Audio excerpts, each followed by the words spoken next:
I guess we could do introductions whenever they get back. Probably. Yeah. I mean, we could all just, you know, continue being strangers. Add that layer of mystery. Yeah, exactly. Well, yeah, I guess we could start now, and then they can introduce themselves. You want to go first, Riverboat? Sure. Cool. Hello, everybody. My name is Jack. I go by Riverboat Jack over on Twitch.tv. And I am a market socialist. I advocate for market socialism. Though in my heart, I'm a much farther lefty than a market socialist. But I think I can make good arguments for market socialism, so that's what I advocate for as a first step. And yeah, I talk about market socialism, decommodification, worker co-ops. I was You know, gonna say, is there a huge difference? What is like the difference between syndicalism, like being like an anarcho-syndicalist, and market socialism, or is it just like people using those interchangeably? there's definitely a difference between like anarcho-syndicalism and like market socialism, because you would still have like a state underneath like market socialism. Um, but like the degree to which the state would be enforcing like capitalist policies is like, you know, gone under market socialism. So We don't have to get into the whole conversation. I was just oh wondering. yeah, no. It's fine. It's fine. This is the stuff I talk about on my stream Yeah, all the yeah. time. Um, Nice. and yeah, I basically made my channel to like, actually make the world a better place rather than like sit on Twitch and like jerk off about like theory. Um, Yeah. so yeah, um, that's the goal. Anyway, Nice. Hell yeah. Well, I'm Dirtbag. I'm just a fucking stoner guy that streams on Twitch and says a lot of shit that apparently pisses people off, I guess. But yeah, that's it. I'm a streamer guy. Dime a dozen lefty white streamer guy. Well, while we're talking about dime a dozen lefty white streamer guys, my name's John. I'm one of the co-hosts of the podcast Beepbeeplettuce, which is about weed, memes, and communism. Uh, I'm also the co-host of Work Stoppage, which exclusively covers like labor organizing struggles and strikes and things like that. I also Ooh. stream on Twitch at twitch.tv/beepbeeplettucepod, where I mostly just host Mario Kart Club on Saturdays, where me and a bunch of communists from the Discord play mostly Mario Kart, but various games and yuck it up. And I'm kind of a weird mishmash of like an anarcho-communist and like a post-structural Marxist, a la Frederick Jameson. Yeah. I'm also yeah. Ancoms rise up. fuck yeah. Hell yeah. Hello, Cheshirrcat. Hi. Hopefully this Good is timing. better. It's still That was being like a little perfect laggy. timing. It's okay. It's okay. We can hear you fine. That's good. I might end up having to turn my webcam off. I don't know. You look lovely. Well, thank you. Yeah. So we just all did introductions, actually. And you got here right as we all finished, so that was perfect timing. Oh, nice. Awesome. Well, I'm Cheshire, and what do I say about myself? I've recently become much more of like a leftist. I used to be like probably center right, but I'm now moving much more to the left. So my political beliefs are a little bit in like the process of figuring everything out right now. So I've been focusing on like pseudoscience and just talking about things other than politics lately. Still kind of tangentially related because, you can't really detach like COVID from politics right now. But Right. yeah, I like pseudoscience and conspiracy theories. All right. Good things Sick. to like. Sweet. I think a good way to start talking about COVID, though, is, I guess, vaccine shit. And I could go first just by saying that I'm just not super optimistic. Like, we only have 100 million doses, I think, that they're putting out or something, which is only 50 million people vaccinated. And we can't even buy more yet, apparently. They're going to sell it to everybody else before us. Right. And we also, like, they said something I heard today. It was like 600 and like a little over 600 locations across the country. And I'm like, 600 locations across the country where you can access it. Well, that's not enough. And they're going to have to really ramp up, like, they're going to have to build actual infrastructure to roll out this fucking vaccine. And I just don't see it happening. Like, we're going to be in this shit for a year, 2 years still. Whoa, Plus, but Drrtbag, what about Operation Warp Speed? Yeah, It sounds pretty fast. I don't know. it does sound fast. You are right about that. Yeah. Why don't we just put Sonic the Hedgehog in charge of vaccine development? That's what I want to know. Yeah. Wait, somebody's calling in. Is that the doc? Might be it's Tina. Oh no, it's probably Tina. Hey, we got raided by Tina. Oh my god, I gotta turn these fucking alerts off. What, you don't want Ben Jesus Shapiro fucking just Christ. like popping up?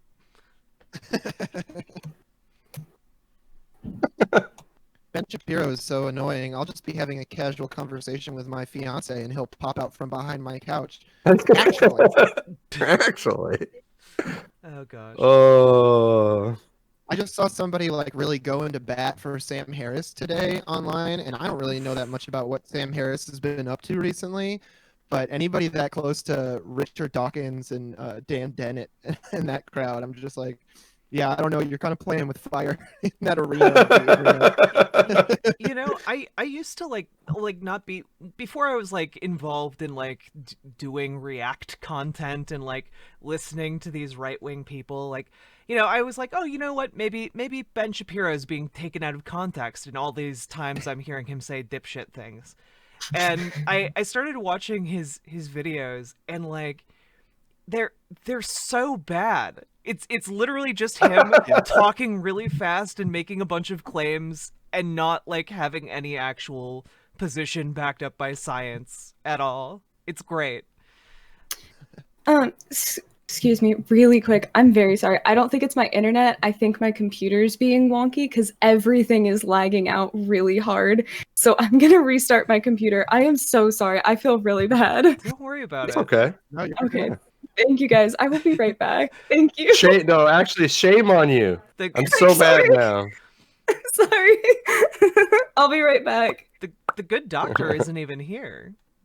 Like, Hello, everyone. howdy. Hey, Tina. Hello. Hi.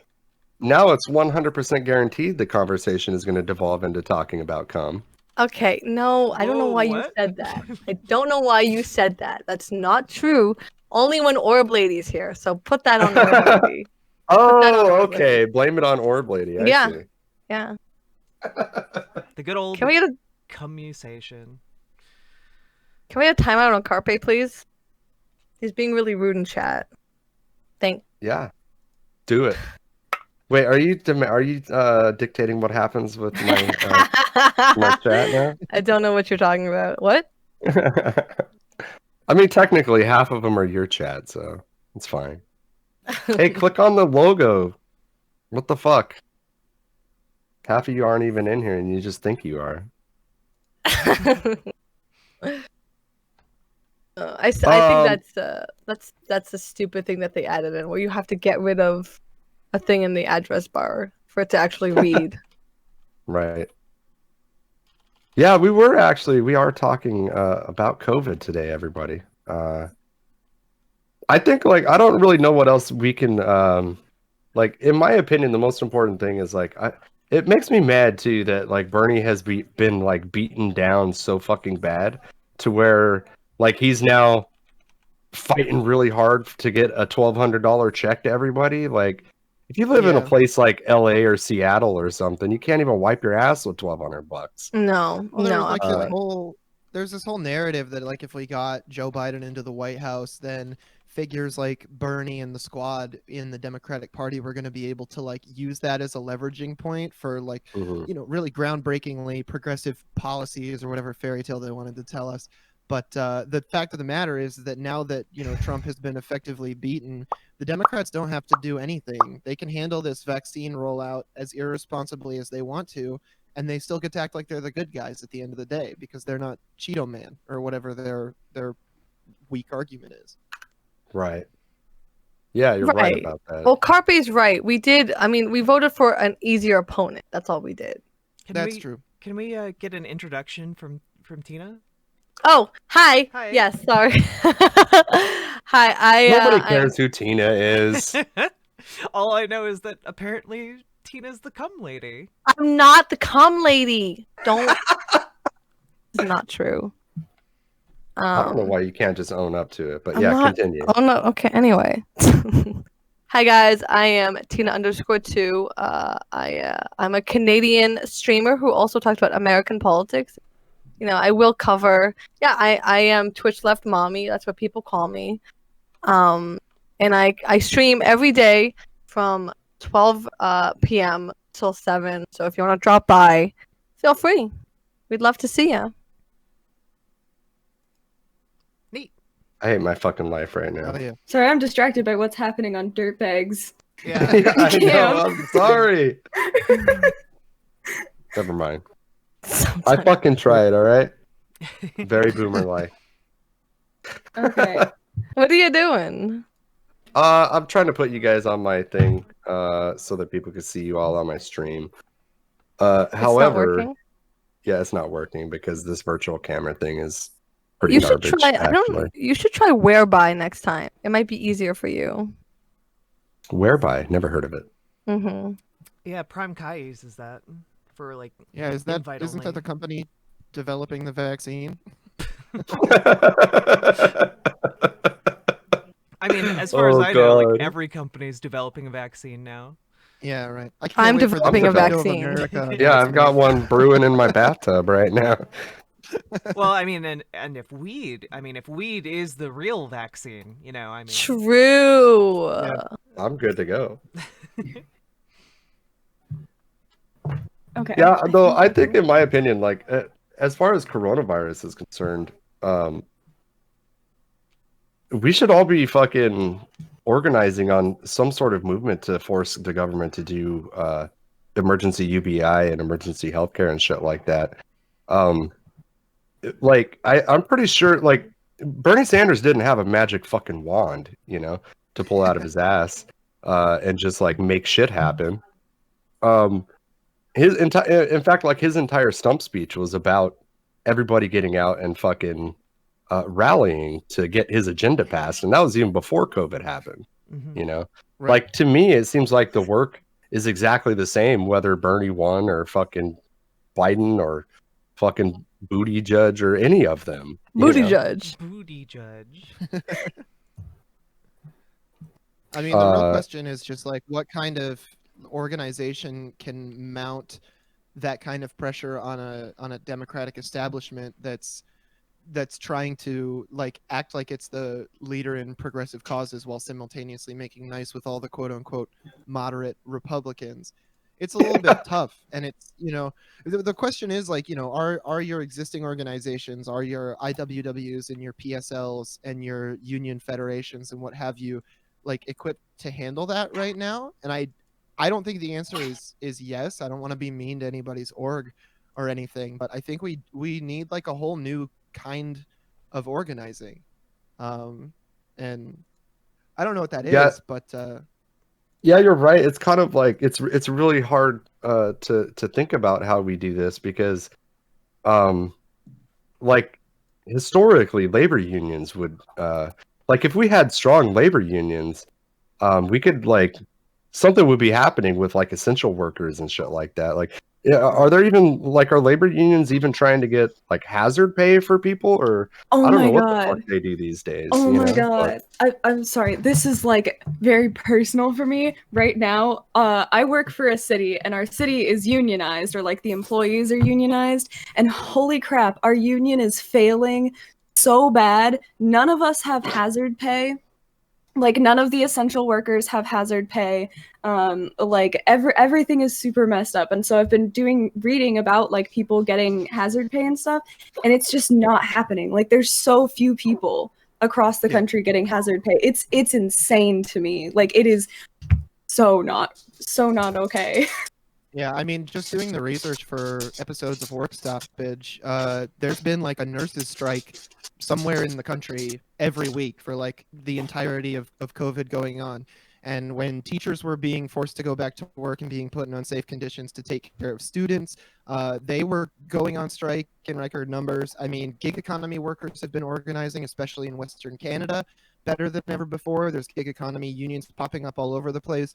So the groundwork for this is starting to exist. You know, it's not like we don't have like an active union or an active left movement in this country like we maybe did, you know, a hot minute ago electorally. But the question is now, it's like how do we codify this into a more universal struggle? You know, we've had a lot of union movements, we've had a lot of like smaller parties picking up and trying to run candidates, pushing the Democrats to the left, whatever. How do we get all these forces that all have like a progressive, I guess you would call it, agenda, working on some sort of project that includes the entirety of the working class or all of the non-ruling classes of the United States?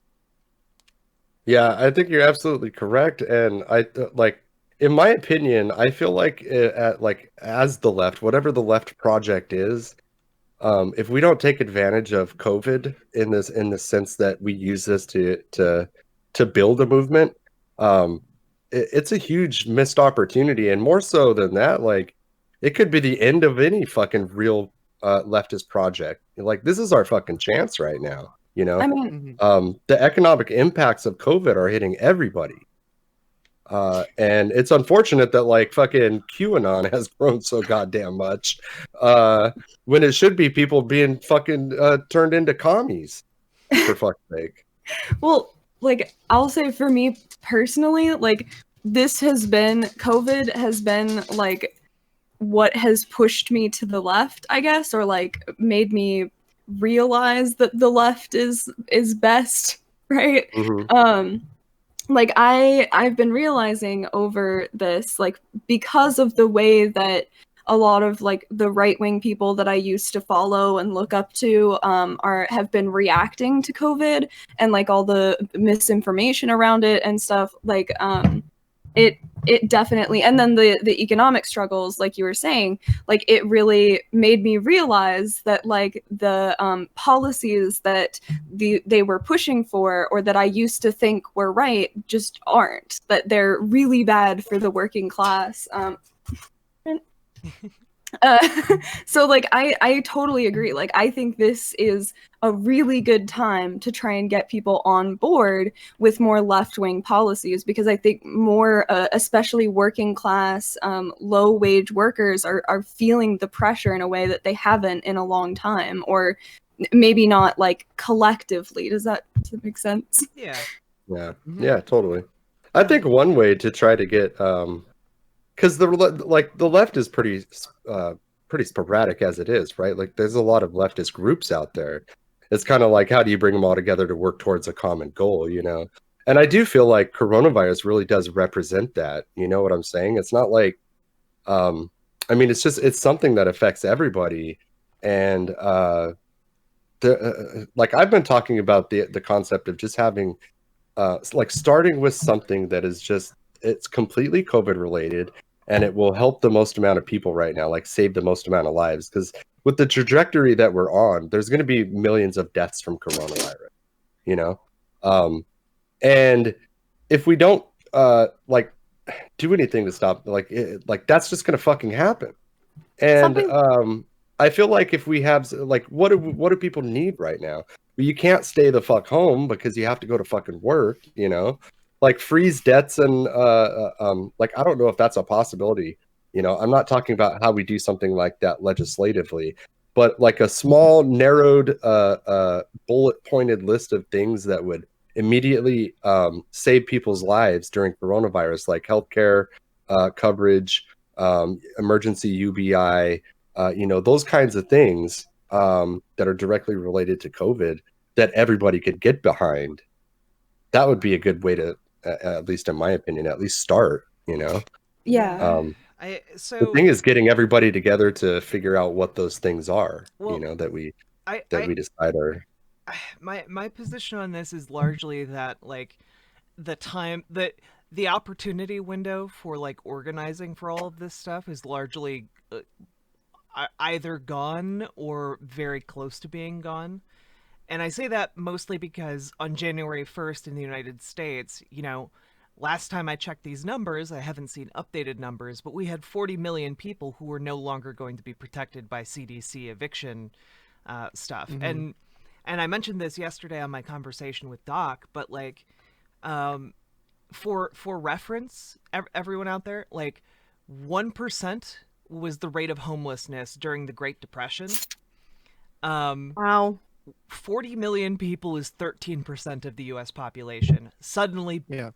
suddenly adding to our existing homeless population. So like we're looking at something that's truly apocalyptic in scale, and whether or not we organize or do anything about this, what's going to end up happening is that there are going to be bricks going through windows, there are going to be grocery stores being looted, because not because there's like an organized leftist revolution, but because people need to fucking eat and people need to like feed their kids, and like there won't be a way to do it under our existing system, because right now we have paywalls around your ability to eat, your ability to not freeze to death. Oh my goodness. Lucky So you. yeah, Oh, we either way, this is going to be uh I guess an opportunity. So having an organized movement that can maybe articulate on behalf of these people will be good, but yeah, I mean the pressure we're coming into is going to be overwhelming. Yeah, I mean, I think that's a really interesting point. A lot of people are, I think, set in the mindset that like once the actual virus itself is handled in some fashion, even if it's not perfect, like that the majority of the problems that were caused by this are just going to evaporate. And it's simply not true. There's going to be years, maybe even decades of economic fallout from this.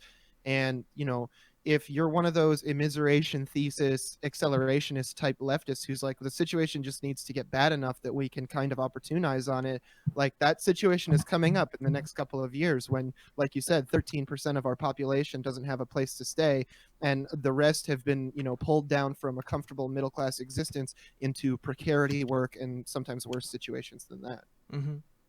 Yeah, arguably we're gonna find out if the acceleration is like it could have already started, right? Like that moment where things go bad and we go into like that could have already started, and I guess we're gonna find out if the accelerationists were right. I keep saying I mean, the 20 whole- people keep thinking 2021 was bad. Nuh-uh. Nuh-uh. It's going to get much worse. Yeah, Much worse. 2021 isn't shaping up to be any better than this No, year. no. Cuz No. the housing crisis has yet to fully come into fruition. It's we haven't even seen the start of it. Let me tell you. Yeah. Well, and like, Yeah. I mean, like- it's not like we haven't had the opportunity to stop this. Like, everyone's been talking about how it's been coming and how it's on the horizon, but like there is no political will to actually help these people. That like we have built up a culture in our society that essentially is like, oh, the homeless people are invisible, and like if you're losing your house, it's because you're lazy or because you Mhm. didn't work hard enough, you didn't find a better job, that's capitalism, baby. And yeah, I find that Americans have specifically this kind of individualistic nature to them, Mhm. where they blame each other for their problems, and that's a very American thing. Oh yeah, I read an interesting study recently that was like, America has the lowest economic mobility in the world, but the Yes. people who live in America have the disproportionately an idea that they have far more economic mobility than they actually do. Mhm. Yeah, it's supposed to be the land of opportunity, but it's really just like the land of opportunities to get scammed, right? Like, and to end up paying way more money for things that the rest of the, I don't know what you want to call it, like Western world, imperial core, whatever, like doesn't have to deal with. Mhm. Really quick, my internet is just not going to let me stream and do this at the same time, so I was just going to shout you guys' channels out on my Discord, so that people can go watch over there, and then I'm going to stream after. So I just wanted to really quickly, are your stream names the same as your Discord names? No. Sadly, no. I'm Okay. Riverboat Jack. Riverboat Jack. Okay. Mine is the same. Okay. Oh, look at you being all consistent over there. I know, right? Not really. I'll I've type changed mine my into the Twitch name chat. like 4 times. And then, are any of you anyone else streaming? I'm sorry, I can't talk. I am. It's okay. Okay. I'm Tina_2. I will say your camera is less laggy than it has been the entire time. It looks nice. Yeah. Right now. Yeah, I just quit Streamlabs and like closed everything except Discord, and now it seems to be working okay. All right, thanks guys. Sorry, just wanted to No do that. worries. Yeah, no worries. Oh. Where were we at? Yeah, maybe put our names in like the title or something so people know who we are, Drrtbag. Oh god, dude, you're gonna make me do work. Do I have any mods Yeah. in the chat? Yeah. Come on, man. Come on. Is there any mods in the chat that can do this for me?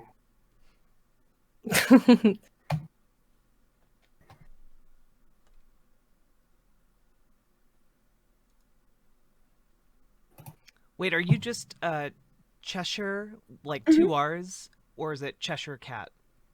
2 R's instead of RE. Okay, and but no cat at the end. Oh, sorry, cat. Yeah, at the Okay. end. One word. Mhm. Okay. Thank you. No worries. Well, I guess I don't know. I think that basically, just to circle back around, I think that this is a good time to try and initiate like moving the country to the left, because I think those kinds of economic policies are like what we need right now, and I think more and more of like lower and lower middle class people are going to start to see that as they find themselves struggling to like pay rent and stuff like that. I'm not as optimistic, mostly because I don't think Joe Biden and his administration are really equipped to deal with this kind of a challenge. I don't think that they are going to be willing to like meet demands that call for the kind of action that COVID-19 does. Right. And like I don't think they're even equipped to deal with the demands that like we would have had without COVID-19.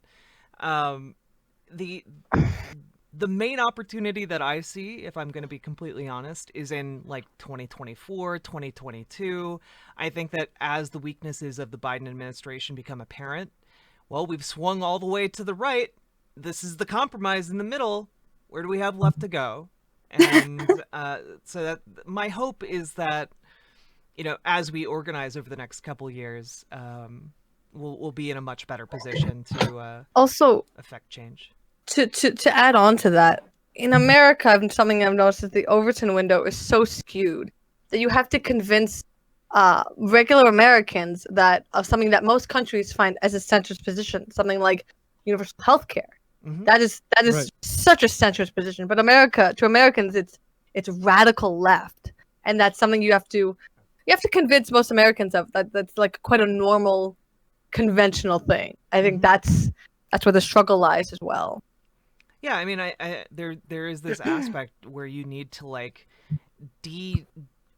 remove the demonic ideas from like people that they have about like socialism, and like I have to talk about this on my channel all the time. Like, I'm like, okay, do you actually know what socialism is? Like somebody pops up into the channel and they're like, No. well, socialism is when Venezuela, or socialism is when you know, a highly authoritarian regime. I'm like, no.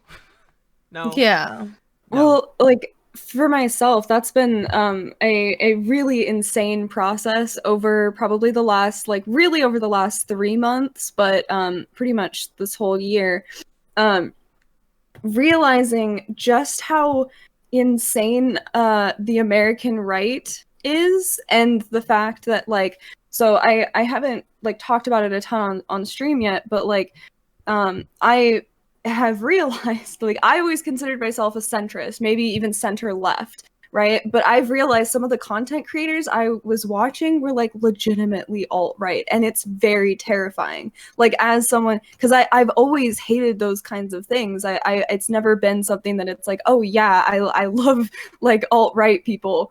But to find out that like a lot of the things that I thought were just, you know, centrist, maybe center right-wing policies are like genuinely alt-right is very scary. And I think that's something that like a lot of people in the US, like I think that's just how it is. Like people don't, I don't know, we have this weird relationship with the right wing where they've basically, I would say basically like gaslit people into thinking that, you know, the right wing is like basically just centrists, and then everything to the left of that they're tankies, you know. And over the last few months, like finding out more about like what genuine like, you know, anti-capitalism and like leftist policies are about, it's nothing like what I had thought. And it's just, I really think that that's where a lot of people in this country are, is they just don't know.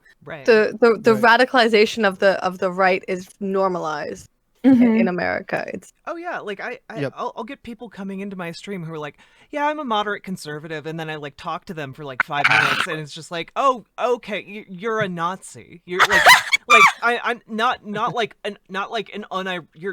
unironically a Nazi. Like I had somebody come in who's like, yeah, I'm a moderate conservative, and just the other day, like maybe a couple weeks ago, and they were like, actually, you know, you're right. I'm an ANCAP. I want to be able to own women as slaves. Oh, Jesus.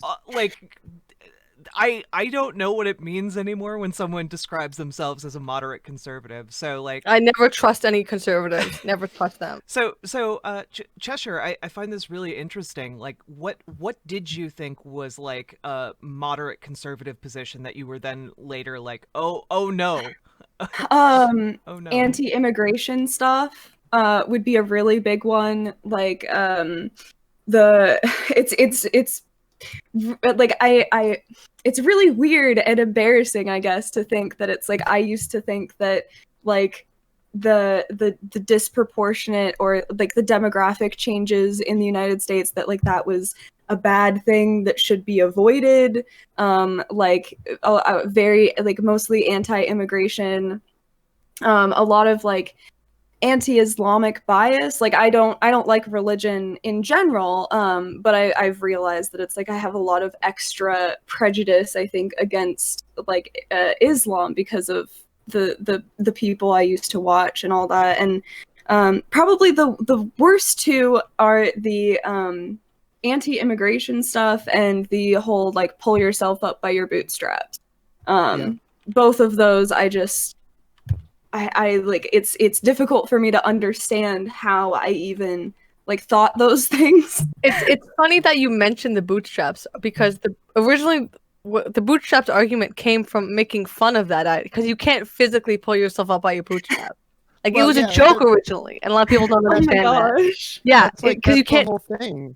Like, isn't it like they take something that's supposed to mean one thing, and then suddenly it's been flipped around in the cultural discussion? Like, the thin blue line used to be the thin blue wall of silence, or just the blue wall of silence, which was literally a way to describe when police would just shut the fuck up and not give over information that would be incriminating of their fellow officers. Like, it was a terrible thing, but now it's a point of pride for them.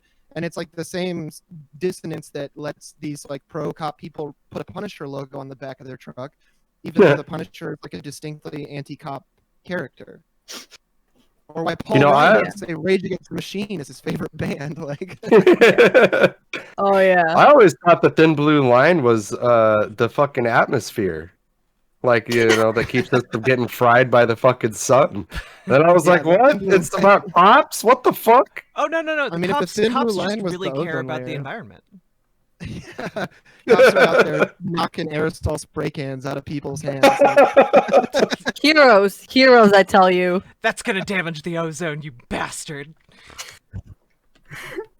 Well, and, like, speaking of police officers, like, I think that one of the things that really, like, I don't know, helped me realize how incorrect I was in a lot of things was actually Shoe on Head's, like, first Hell World video, where she had a bunch of compilations of police brutality, and, like, the way the police were treating, like, the Black Lives Matter protesters, which you know, coming from mostly right-wing people, like, I'd never really taken the Black Lives Matter protests seriously, and, like, the claims of, like, violence against them that seriously, but, like, watching the clips that Shu showed of, like, the I think the most striking, the protesters who were in between, like, two big corporate buildings with literally nowhere to go, and police on both sides of them pushing them in, and then throwing tear gas and shooting pepper bullets into the crowd. I mean, that was genuinely, like, so horrifying.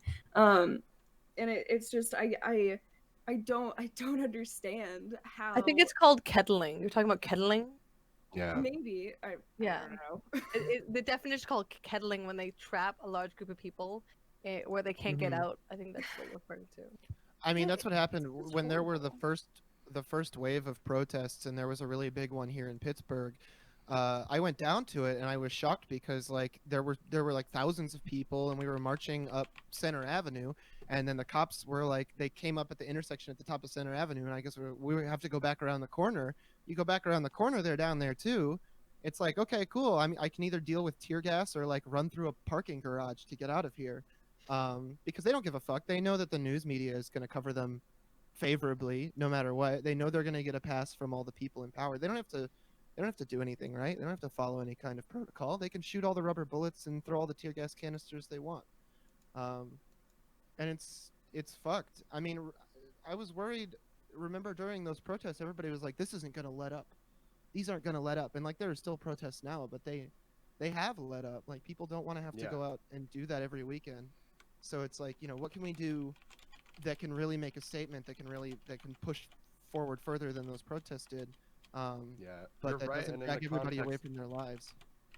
Yeah, you're right. And in the context of you know, like, COVID makes an impact on that as well too. You know, like, a lot of people won't even go out to protest and shit because of coronavirus, or they just can't because they have, like, pre-existing health conditions and shit like that. You know, and also there's the fact that, like, we really shouldn't be gathering in groups, which fucking sucks. You know, when right now, like, we need mass protests more than we've ever fucking needed it. It has to be more than a protest. Like, it has to be a strike. I think people are also fatigued by it now too. Like, they have, you know, with all these people getting. Like protest fatigue. I mean, anything. Yeah, like, because people are getting evicted. They can't afford food more so than in the summertime, and they're just like, it's exhausting. Protesting every single day is exhausting, and I'm sure all the protesters who took to the street in the summertime, it's definitely dwindled, and that's for a reason. Well, and it's like, it's just depressing to have to slog through all these political moments. Like, shit is happening on a weekly, sometimes even daily basis that would normally take over a whole news cycle for weeks at a time. But we've just been on such a long uptick of shit getting more and more crazy that, like, this stuff is only blips on the radar at this point, and it's hard to even know, like, what's a priority, what to be the most upset about. And rather than whipping people into a frenzy where they're like, I need to do something, just anything, they're just like, I need to sit down and watch TV and not think about this for 5 fucking minutes. And that sucks because it's super counterproductive. But people need that. You can't need to disengage for your own mental health too. Oh, like, yeah, people need to... like it turns into, like, apparently Texas is now suing 4 different states. Then, like, 5 minutes later, 17 states have joined Texas. Then 5 minutes later, the Supreme Court has denied Texas's lawsuit. 10 minutes after that, apparently the entire right wing wants to secede from the union. Yeah. Fucking lol. It's good for protesters or people who have protested to disengage. I think we should allow a lot of Americans that, because like I said, between the the fatigue of protesting, and then what's happening currently now with all these people facing homelessness. It's fine if they want to sit in front of the TV for like an hour, an hour or two, you know. Sure, no, yeah, you're absolutely right. Then people do need a break from it. I think to loop this back around to what we were talking about before with like how is the right successful? Like how are these people even fucking around? How do they even exist? Like the right wing has been very effective in their propaganda, in the sense that it's appealing to a broad swath of the population. In my personal opinion, and maybe I just don't think very highly of humans, but because most people are low information voters, if they vote at all, and the conservative message is simple. It's like a few points. It's like we're pro gun, we're anti abortion, we're pro fucking oil and big industry, tax breaks for wealthy. Like there's a few things that the right talks about, and obviously they foment a lot of fucking racism and shit like that, and fear of others, taking their jobs and shit. But like they've had the same platform for years. They don't want people to. They don't want people coming from other countries to take their jobs. They want to keep their guns, and that kind of thing. But like on the left, we we try to win people over by talking about fucking theory and politics. We theory. Yeah. Yeah, Well, if like, we had just like a fucking coherent political demand, like if we just came out of the gate and we Right. were like, No, but everybody we left of Bernie Sanders says that you should be able to live off of a 420 work week, 4 days maximum, 20 hours a week, $25 an hour, and like Fuck I yeah. think or something Yeah. like what that. we're also Yeah, missing you're is the right. fact. We need to fucking simplify shit, man. But I And mean, I hate defund to the like police come off was a. as a reductionist, but like, I don't know, man. Here's the thing, though. I think the right was able to garner a lot of support because the Red Scare is still so prevalent. So you mentioned socialism, you mentioned communism, and boom, that's it. That's all you have to do. The left definitely has easy digestible things like defund the police. That kind of things are easily digestible. But By who? No, I mean I think it's right, but I think like they just don't culminate into like a grand demand, right? Like defund the Right. police is maybe the best one that we've had yet because even the Mhm. right wing has pointed out like you can't just defund the police. That entails so many other social changes that must necessarily come along with that, whether you agree with the premise or not. And I think that that's good. And like, you see that kind of with the Green New Deal too. It's like if we were actually going to fulfill all the ideas in the Green New Deal, we would need to fundamentally reshape American society. And that's good, but we need to have more things like that, and we need to have more, big asks and big political claims, because everybody's worried that like, oh, if you make too big of an ask, you won't be popular. And it's like, no, if you don't make a big enough of an ask, if you don't make a big enough of a political splash and actually get your ideas ruminating around people's minds, then nobody's gonna fucking pay attention to you a year, 2 years, 3 years down the road when an election or God help us, maybe even a revolution could actually happen. See, I don't think This that is it's what actually like. I don't even think it's necessarily a big ask versus small asks. I think it is something that is easily understood, that people understand like right off the bat would benefit their lives, right? yeah. Like Sure. this is why Medicare for All was such a huge thing. It's such a rallying Yeah. point for Bernie Sanders. This is why hey, housing first solutions. We should let's build houses for homeless people, because you know what? Has so many knock-on effects. You don't like the crime in your neighborhood from homeless communities? You know what the best way to solve that is? Giving them fucking Give them a homes. house.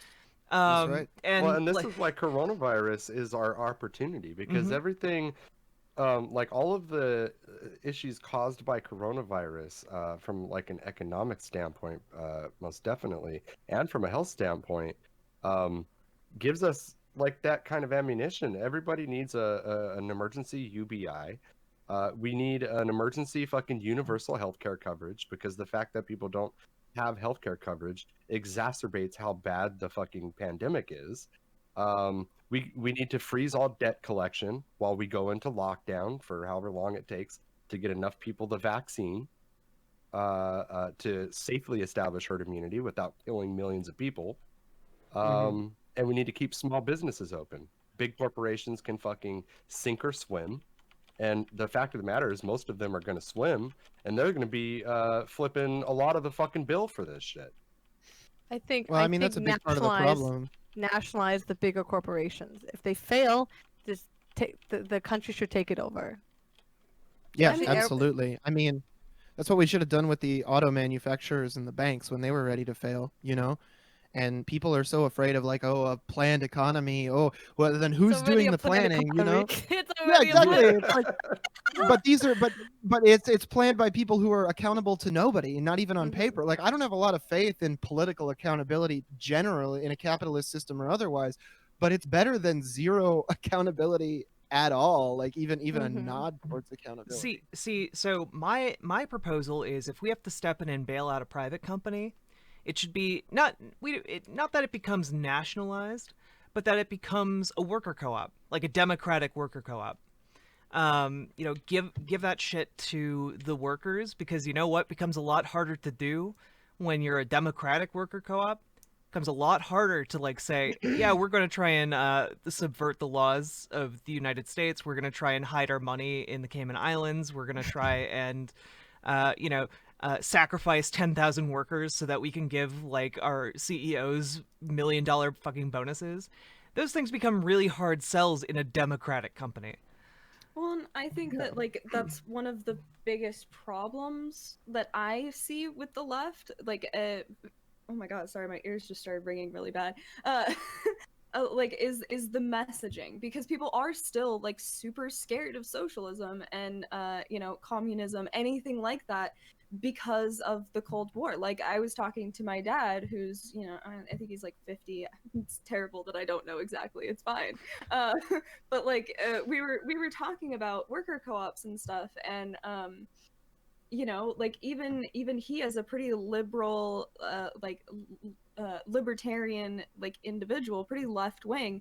Like, he is fearful that socialism automatically means government control of everything, big government, like people in the government are going to take control and they're going to take everything from the workers. Like, they picture like Stalin's Russia or USSR. Like, they don't picture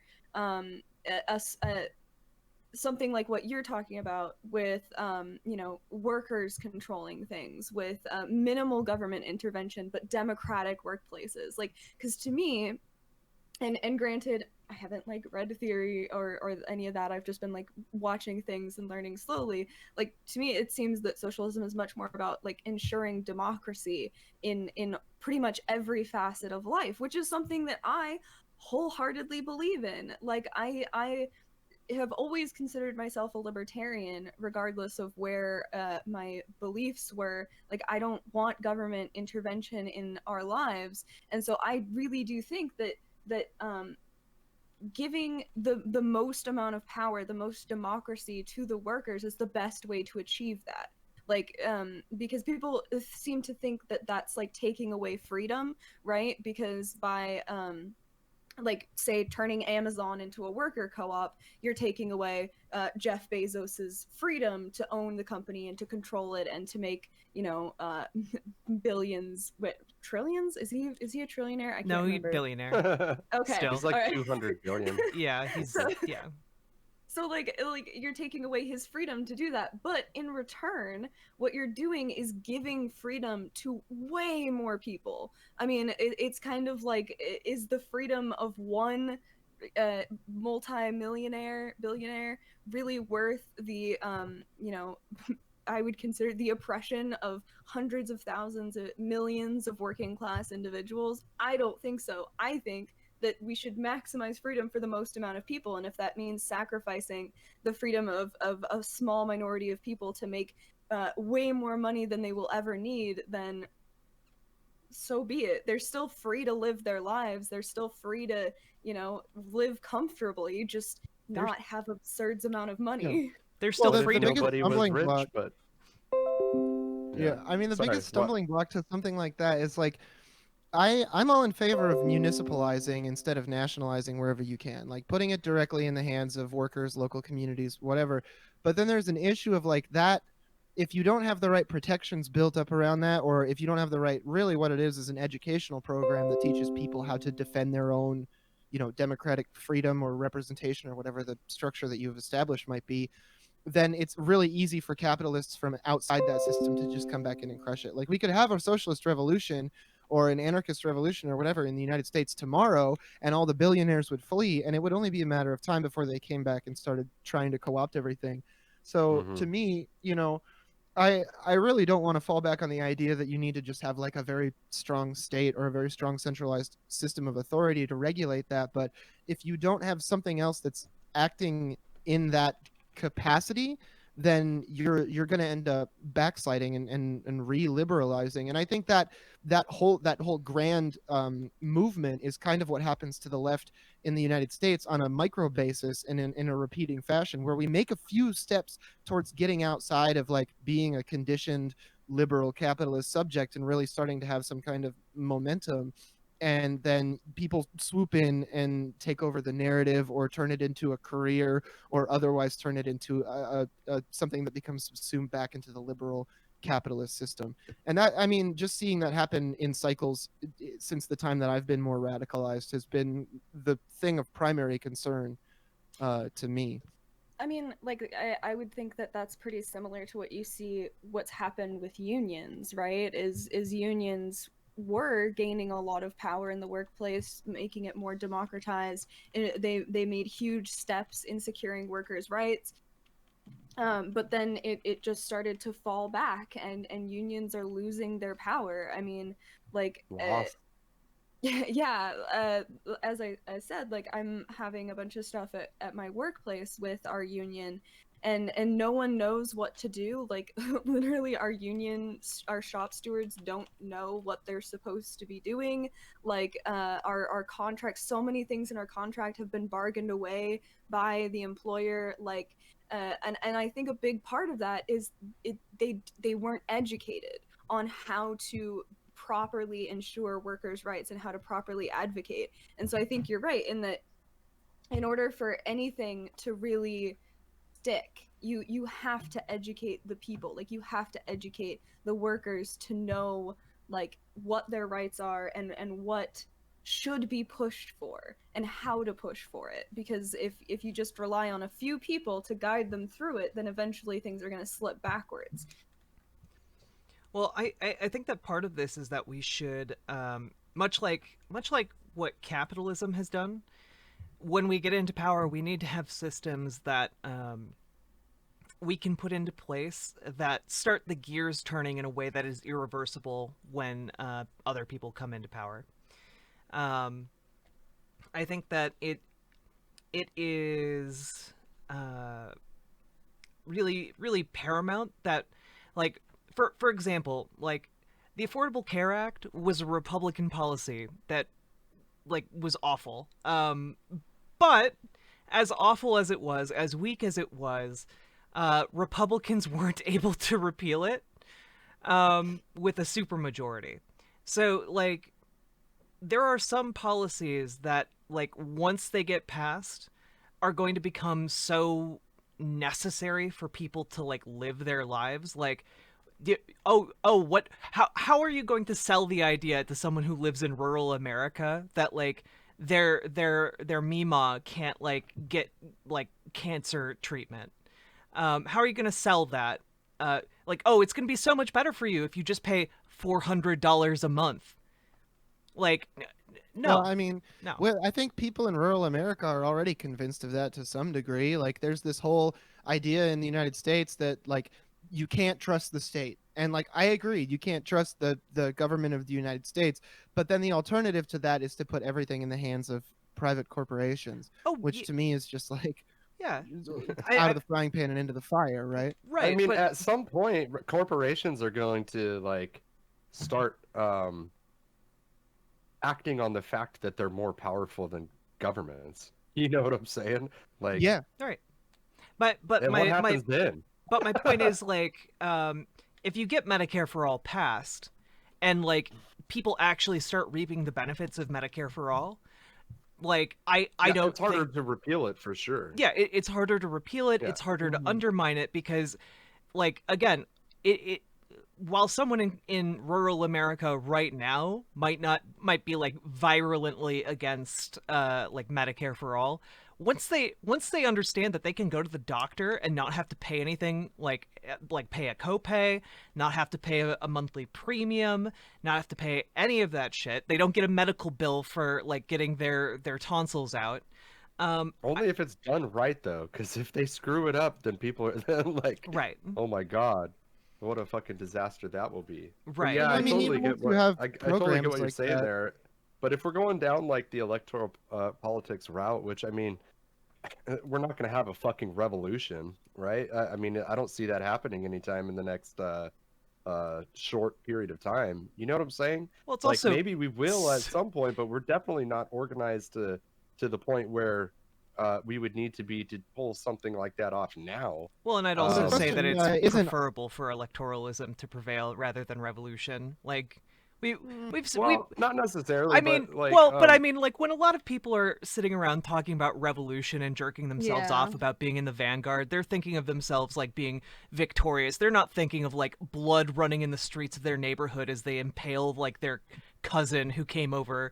Like they're not thinking about like the actual ramifications of what a revolution would entail.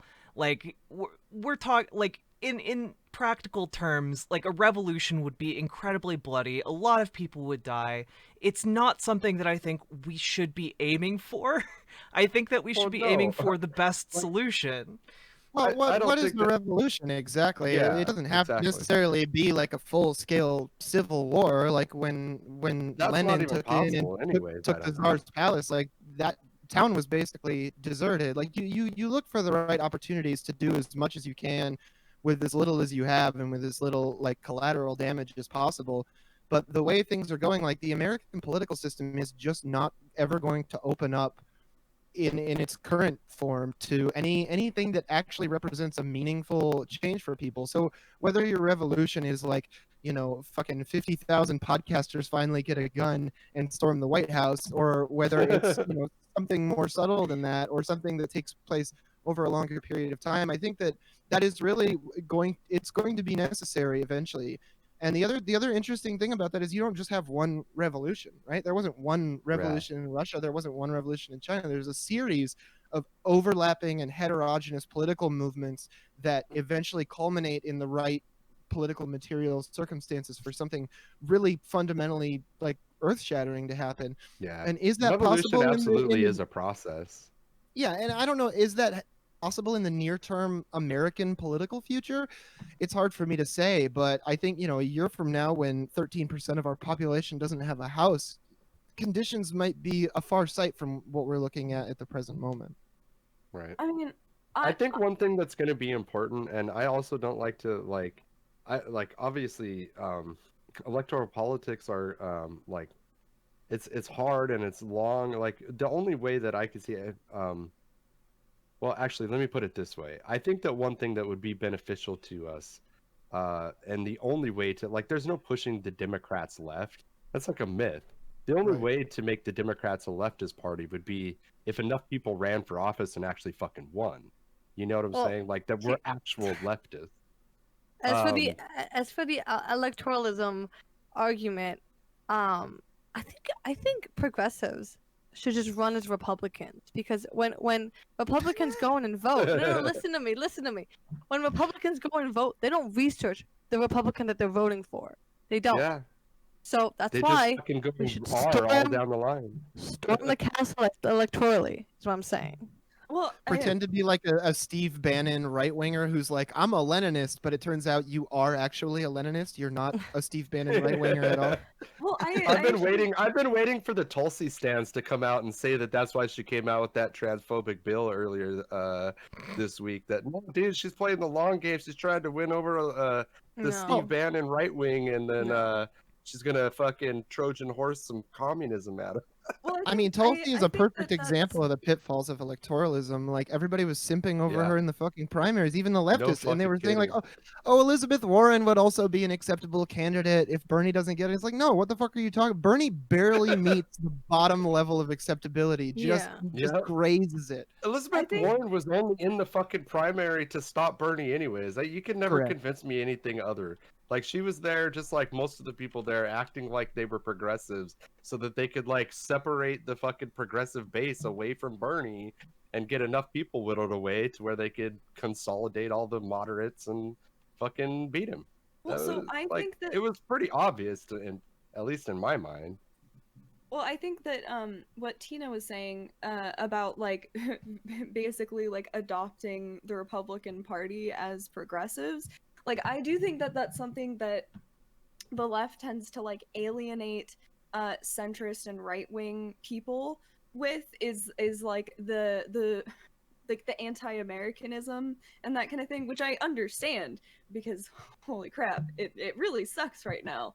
But that being said, like I think it really drives away a lot of like working class people that could be brought on board. So I think that, you know, changing the rhetoric to appeal to that base more by being like, this is America, we value democracy, shouldn't we be valuing democracy in our workplace? We are Americans, like we don't let the rich rule us, we don't let the elites rule us, right? Like I think that kind of messaging, like the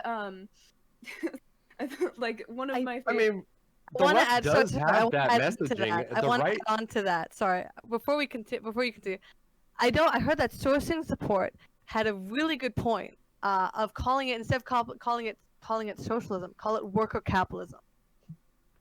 worker Well, I mean, capitalism. Yeah. That's like the thing, right? Like, one of my favorite, so like one of my favorite quotes from Vosh, which I know people on Twitch don't like him very much. Oh, he's great. Okay.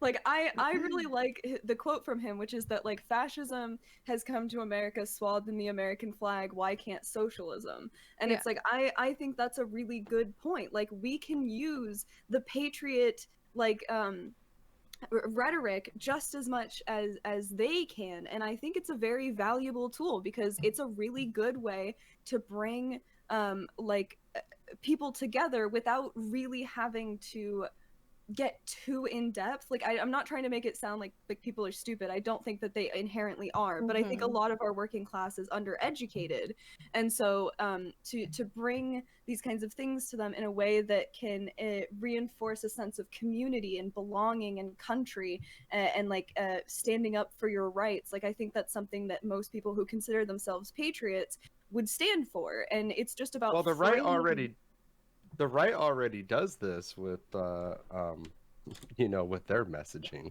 right? right. Well, it's hard But though because that's like nationalism, you know, how do and that's you why get I'm to always the well, how Yeah, do go you get ahead, to the sorry. point where you convince people that like, oh, your patriotic duty isn't really to your country, but to the people around you? I don't even want to Right. say like the people in your country, because like real socialism, real communism or whatever is like internationalist, right? Like it doesn't Right. value somebody based on what country they're from. It just is like you're a person, you have rights. And so there's a dissonance there that I don't know if the left has a tool to overcome. Like what is the right level of satire, sarcasm, disingenuity, or like weird or juxtaposition of dissonant concepts that gets us to the point where we can make people realize that like, hey, that emotion that you're feeling that makes you want to wave an American flag and be like, yeah, we fought off the British, could actually be better channeled into helping people right now in the history that's developing in the present moment. Because like Yeah, you know, I the think another trappings thing of I'd that like are hard to shake off. Yeah. I think the other thing I'd like to point out is a lot of these issues that we're talking about right now are also generational issues. Like, yes, there are younger people who are like fucking have the boomer mindset. But I do feel like more so than we should be trying to win over like the boomer generation, super patriotic fucking Toby Keith type listeners and shit, you know, rah rah America type like that's great and everything, but like we should really be focusing on like not that generation, to be perfectly honest with you. And younger people are so much less averse to like socialism. I think even that like younger people who are like against socialism because socialism, they're against socialism because of pure indoctrination, and it's a completely different kind of red scare than it was for their fucking parents growing up, during the Cold Well, I War mean, and shit. I have a lot of criticisms of Bernie, but one of the things that I really like about him is that he managed to destigmatize the word socialism in a really meaningful way. And unfortunately, it comes with a lot of baggage where it's like people can still believe CIA lies about socialist countries and then be like, well, we're not that. We're the Bernie socialists. But at least there is like the word socialism isn't the fucking boogeyman that it used to be. It doesn't send people Right. running. And then that lets Yeah. your like Gen Z TikTok communists like have a space to breathe and kind of politically develop, which I appreciate a lot. Yeah, I think you're absolutely correct. And like this is like that's the movement. The revolution isn't boomers. The revolution are young people, For sure. And more like what is it? I think millennials now, like if they all went out and vote, are the largest voting bloc, right? And Well- more Gen Z are coming into that as well too. So This is why I think like one of the big paths forward for electoralism is not just like trying to win over people on the right. It's not just trying to win over people on the left. The real struggle is winning over people who don't vote. That's the largest electoral bloc. Yeah. In this country. And I think the reason most people don't vote is because they're completely detached from any idea that like by voting they could improve their lives. So I think if you have people who are running, people who believe in you, people who believe that you are actually going to improve their lives, people turn out to vote. This is how Alexandria Ocasio-Cortez overthrew the Democratic establishment. This is how I believe that we as like socialists or like lefties or communists, we can infiltrate the levers of power through the Democratic Party, not by playing the Democratic game, but by actually offering constituents something that tangibly improves their lives and getting us into positions where we can affect that change. yeah. Well, that's interesting because I think you're really right in the sense that like people just don't want to vote because they're like, well, what's in it for me? Right. Yeah, And it I doesn't think matter. that's a big blind spot for the left is that the left doesn't want to engage with people who have a what's in it for me mindset. Mhm. And I always felt like that was ridiculous, right? Because like if we established socialism in this country, it would improve everybody's lives. Like there is something in it for you. There's yeah. material gain to be had. Sometimes I think if we just shoved things like universal health care down Americans' throats anyway, like just force them to have like good free health care, I mean, they would come around to it. I think a lot of yeah. conviction. Well, But you I think got a to be lot able to get to the point where you can shove it down people's throats. no, okay, And right. I Well, I actually think here's the I thing, have though, a right little bit of now- a disagreement, I think, where I'm curious because in a lot of these countries that have nationalized healthcare, they're trying to strip away protections and they're trying to knock Mhm. that kind of shit down. Like the UK is the Tories are working incredibly hard to dismantle the National Health Service.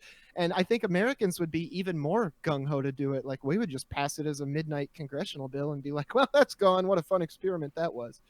Yeah, I don't but- know. I'm worried about how to make the gains last. Like you can get swole for a moment as like a socialist movement, but how do you stay swole? Well, I think you continue giving people things that improve their lives. We can improve people's lives with more than just healthcare. That's just one of the big examples. But I think you can stay in power and keep delivering things that improve people's lives, whether it's decommodifying electricity or decommodifying water or providing like federal food banks so that people aren't starving to death, in the wealthiest country on earth, getting people homes so they aren't shitting on the street in, again, the wealthiest country on earth. Like these are things that we could do right now with the money we have right now. We just don't have the political will Well, to do it. I think one thing that's important, like we're talking about how can we get to the point where we could like shove it down people's throat or whatever. But like right now is that opportunity. We should be fucking shoving UBI and universal healthcare down everybody's fucking throat. Well, I No mean, matter even, what. Yes. Right? even like the We need it. Coronavirus has got people fucking out on their asses, dude. Fucking starving, fucking food lines down the fucking street and shit. Like But you it's, need to be able to I sound mobilize like a broken those record in people. that I only ever talk about like UBI and healthcare, But Jesus fucking Christ, dude, like right now, those two things would be so fucking huge. And we have a good reason to argue for it, you know? Yeah, I think Um, even like the most conservative family members that I have, or some of them, like they believe in QAnon, very very. But anyway, like even they are like, yeah, people need stimulus. Like people should be getting money so that they don't have to like or at the very least, like they shouldn't be worried about being evicted. But it still reverts back to, it always ends up reverting back to like we can't just hand things to people. People have to work for it. Why am I working for someone else to not, not have to? Why am I paying for someone else to be lazy? Like that's the argument that I think inevitably every conversation I've had since I started being more of a leftist, that's where it goes, is, well, why do I have to pay for someone else to work? Why are we giving people things they're not working for? And I think that is the most important thing to be able to counteract, right? Well, right now, again, coronavirus presents that opportunity because the fact of the matter is that businesses are going to be closed. The government is telling businesses that they have to fucking close. And if your business is going to close, that means that people are going to be laid off. And if people are going to be laid off, then what are you going to do? You can't pull yourself up by your fucking bootstraps when there's no fucking jobs to be had, right? Yeah. Or you don't want to risk fucking catching a deadly disease that's already killing hundreds of thousands of people. Well, but Like, it's not. It's just a flu. It's just a flu. Thank you. Just a flu. Okay, but see, that's the thing, though. I Everyone should don't just want go to. to work. How do we switch the right wing mentality so that they're like outrage where it's like, well, I shouldn't have to be working so someone else can I sit don't on their know if ass? you can. How do we I don't know if rechannel you that? can. Well, but that instinct is fair. It's like, why should I sit on my ass while somebody else has to do nothing? That's why I'm a communist, because I think that's what bosses and managers and insurance executives and shit do. How do we get them on that track? Like, it's like somebody who's like anti-Semitic and they think like Jews run the world. It's like somebody runs the world, but it's just the ruling class. They're not Jews. Yes, they're it's just capitalists. They're just capitalists. Exactly. Yeah. It's this idea that you have to be productive in every aspect of your life. I think that's where it lies too. It's this idea that, oh, if you're not working, if you're not doing this meaningless job, you must be sitting on ass. You don't have any other hobbies that you're interested in. You're not going jogging or cycling. You must be working or sit. You're either working or sitting watching TV. There's no in between for these people. And Right. how do you rationalize with that? This made up world where people are only working or being lazy. There's no hobby. So Well, I think part of it is that, like, when we're talking to people, and like, here's the thing. In my personal opinion, I don't really think that as the left we should be trying to spend a whole lot of time converting right wingers. Now, if they're just kind of like, Centrist. they don't really think about politics, they just go in and they just write in R and they don't engage, in politics at all, then yeah, you could probably talk to those people.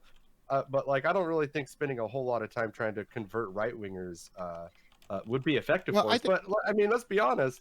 Like, communism is about working. Like, it's about the workers actually getting paid what they're worth. You know what I'm saying? Well, Like, I that think is that raises an interesting question, because it's like there are two categories of right wingers, right? There's like right wingers who consider themselves right wingers, and then there's right wingers who think they're centrists or call themselves apolitical, but they That's still Right. functionally engage in right wing politics. Well, that's what I was just gonna say, because like that would have been me. Like, I didn't think that I was a right winger, even while I was watching like James Alsop, like insanely right wing people. I didn't think that I was right wing, and so I That think happens. that's the problem, right? Is that it. The Overton window is so skewed in America. I'm gonna keep saying it. The Yeah. Overton window is so off. But Like, people don't even Well, realize that's why I it, and fucking- that's well, what's insane. That's the Yeah. most insane part of it to me, is I don't know.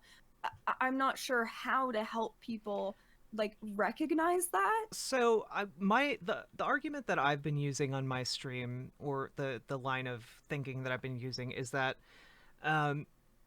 the costs of we live in a society, we all know this, but like, part of living in a society is the fact that whether we want to or not, we already collectively bear the burdens of like other people in our society. Whether that is, rich assholes who don't do anything and just move money around and profit by doing that, or whether it is, someone who's homeless. Someone who's homeless has a lot of costs to society. And in a privatized system, those costs are amplified and used to profit people already. So the decision isn't really whether or not you want to support someone, because whether you want to or not, you're already supporting those people by absorbing the costs that they have to like the healthcare system or like charity housing systems, whatever. So the real question here is, do you want to bear those costs efficiently as like a community, or do you want to bear them in like the least efficient way possible that is being used to profit other people? I know which I would choose.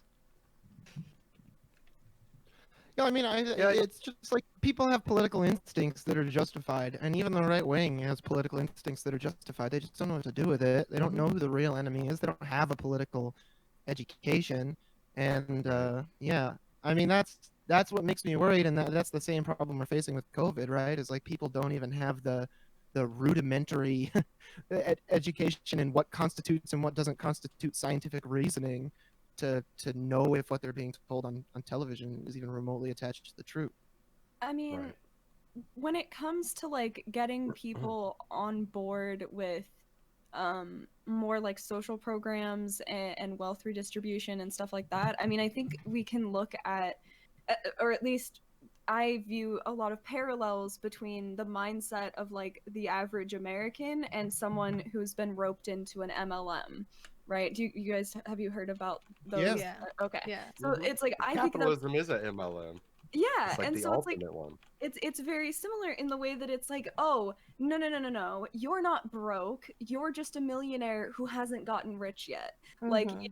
if as long as you work hard enough, you can be the CEO someday, even though that is not in any way, shape, or form true. And if it is, like, the only way you can get there is by squashing a bunch of other people down underneath you, right? It's that I think there needs to be a more like consistent rhetoric among the left to convey that message to people. I guess, like, I think that would probably be pretty effective, as long as you can figure out like an effective way to deliver that message. That's why I think worker capitalism is a great way to start. I think that is a fantastic. Yeah. Yeah, JP, also- chat is telling me that they're having a hard time hearing you. I think there's some crackling in Oh. your mic or something. Am I? Here, let me mess with my mic 1 second. Just a heads up. Anyways, sorry, didn't mean to derail anything there. It's okay. No, I think, like, I think you're right. It has to be like a rebranding almost, you know? I agree. Because I agree. yeah, like it's been tainted. Like it or not, like I think that Well, so it's here's really my- difficult to recover from how much propaganda the American government has put against socialism. You know what? I kind of want to push back on this a little bit, and here's why.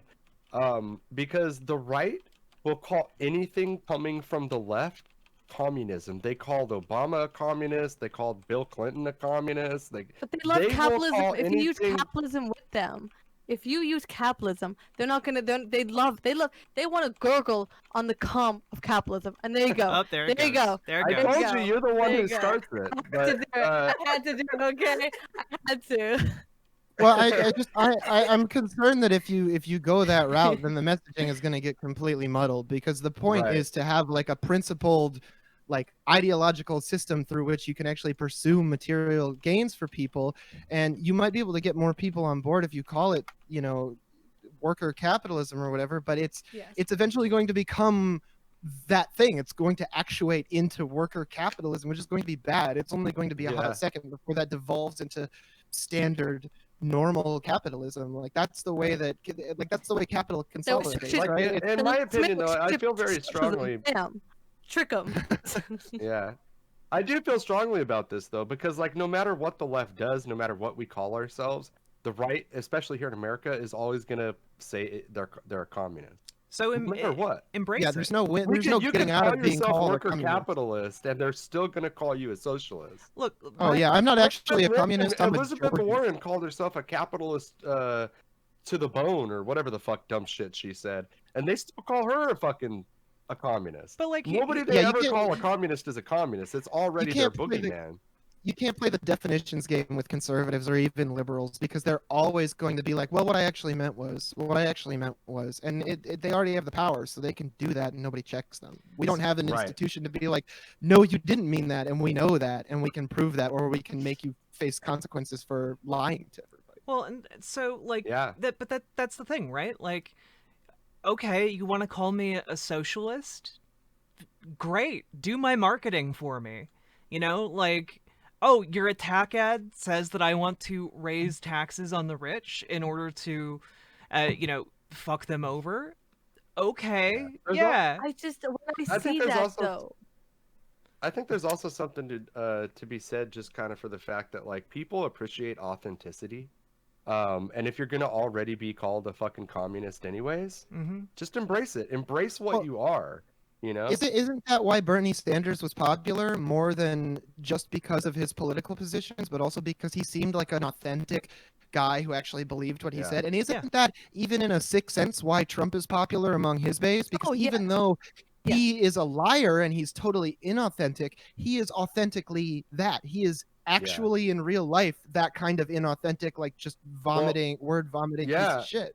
You know, on that specifically, like I've been saying this for a while, that like people like Trump supporters see him as being authentic because he came along and said the shit out loud that they've been indoctrinated and hearing in like right-wing media for fucking That's right. decades. They've been hearing they're gonna take your jobs and Muslims are fucking evil and all this shit for fucking years, but they hear it in a sugar-coated kind of way through the media and stuff. And then Trump came along and was like, the Mexicans are rapists. We're going to kick out all the fucking Muslims and build a wall. You know what I'm saying?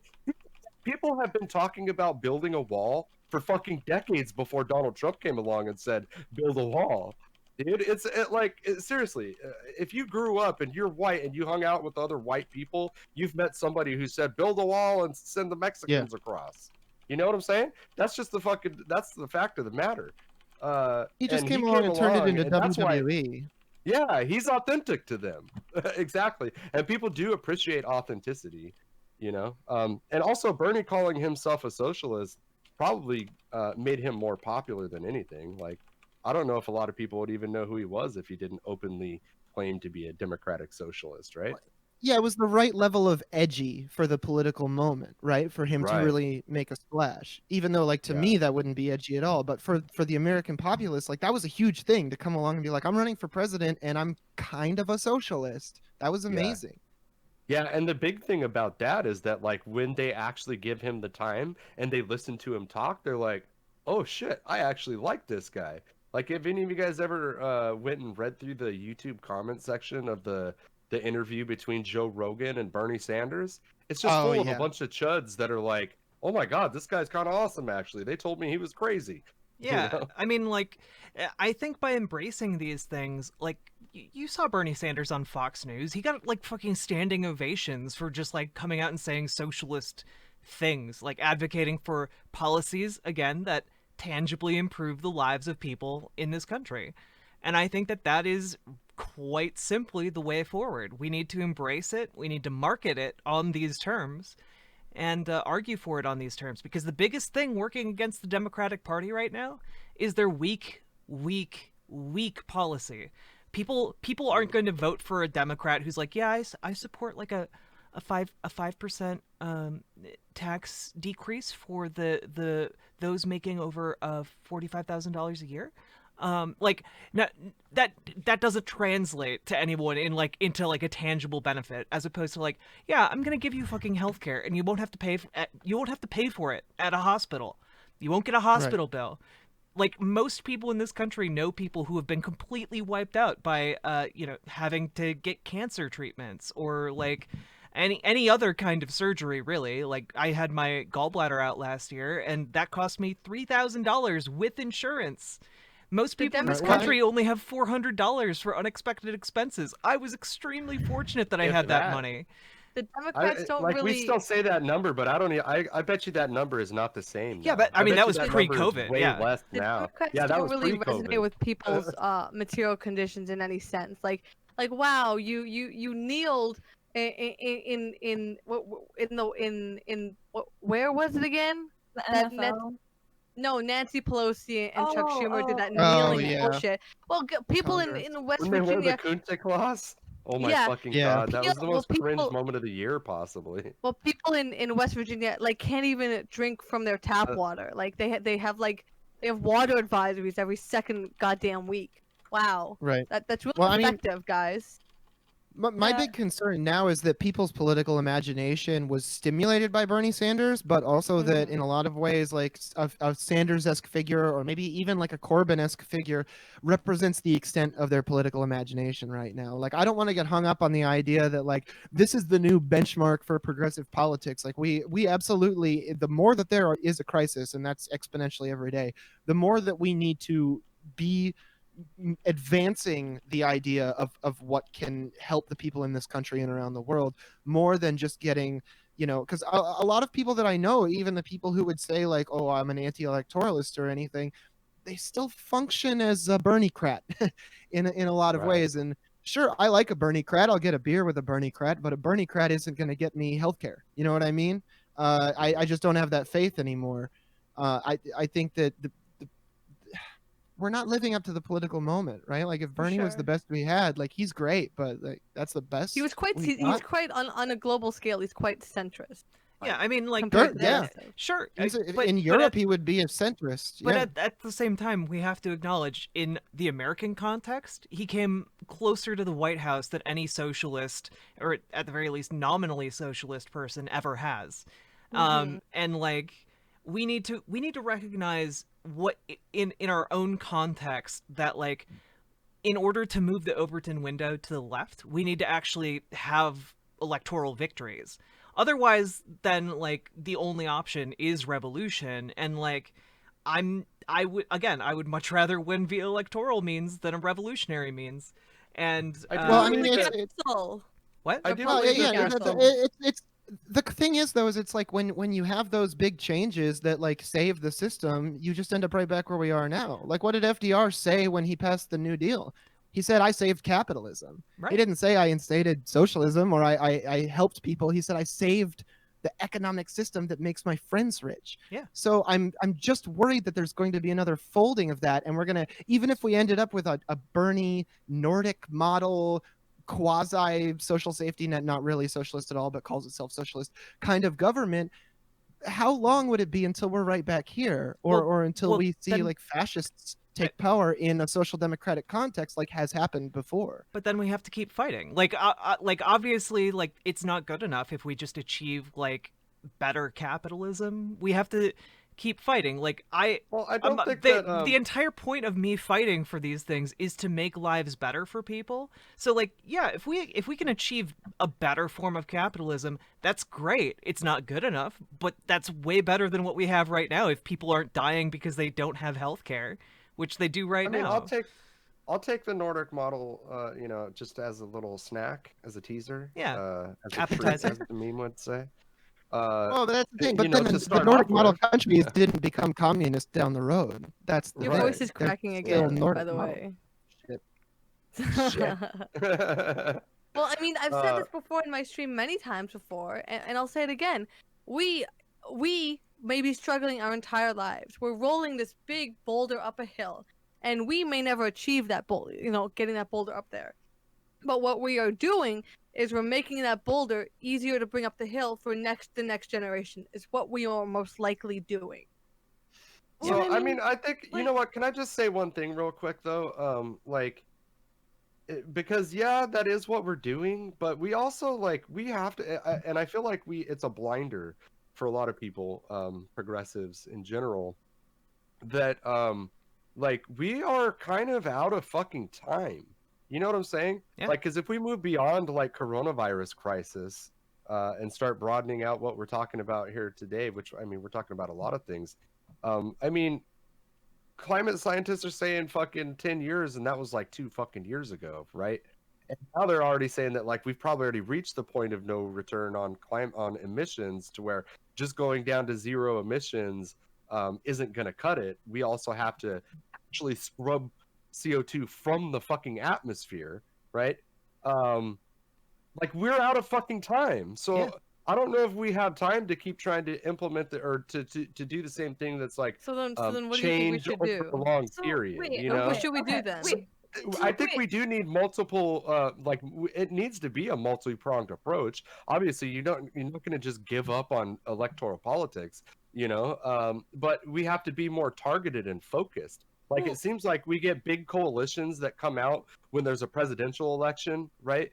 Then a lot of times people aren't organizing other than that. You know Okay, what I'm saying? but And so, if we're gonna like it would be great if we could have you know, like lefties get elected in office, but not if it comes at the to the detriment of like everybody's actual time to organize. You know, like if that's the only thing we're organizing, I think we're missing out, because like we don't have time, we're out of time. You know, Right. this So is then why why we're should calling we- the what? I podcast. want to hear This what is an emergency. Cheshirrcat has to say. Yeah, I'm interested. Yeah, sorry. So what I would ask you then is, we are out of time. I agree with you. We are. But you said you don't want to try and change people's minds. Like, you don't want to go for the middle age and older demographics, which, like it or not, they're the ones who are voting. Hey, people my parents' age, you know, people And 40 to 50, they're going to be around for another 50 years. Like it or not, we have to get them on board if we want to make any sort of substantial change. Like, you can't Well, just target the and Zoomers. the ones who are I in didn't say- control I of these didn't say that we should only corporations. Yes. I didn't say so. I got to push back just a little bit on that. I didn't say that we shouldn't work to change everyone's mind. I said that we need to be efficient and be realistic about our target demographics, and like who is like how we can be more efficient in actually growing the movement. Because as Riverboat Jack said, you know, the majority of people in this country don't vote. If there was a candidate that was the non-voter candidate, they would fucking win every single time. I'll tell you who is voting: the people, like he said, you know, the older generation. There are plenty of people 50 from the boomer age and up that can be converted and can be brought over, that are already lefties. But what I'm saying is the largest voting bloc in the country right now is millennials, and if they all get out and vote, then yeah, that's how you can have an electoral success.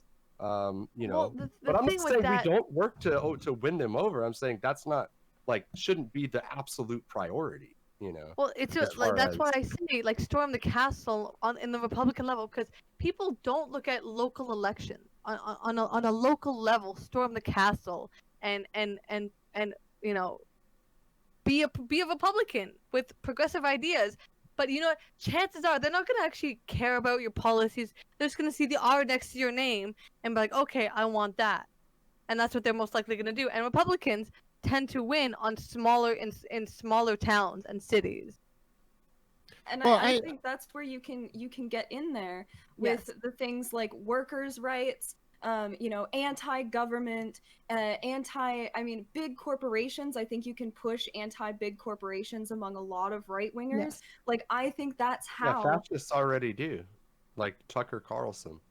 They claim to be like anti-corporate, and He's they a tried to appeal to national like a socialist though. populist. Yeah, I mean, but they'll He's a play that national socialist, semantics game. They'll act They like do they're that, though, anti yeah. whatever to win. I mean, the Republicans have acted like the Democrats are the party of the elite and the Republicans are the party of the working people, which is half true. They're both parties of the elite, but like, you know, Right. they play off of that insecurity and then they present themselves as an alternative.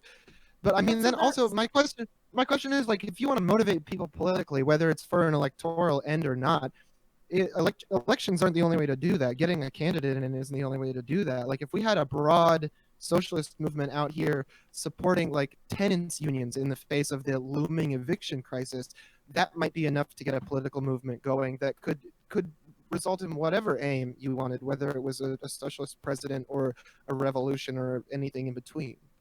Yeah. So like here's my issue. Like you guys are pointing out, we're kind of out of time, right?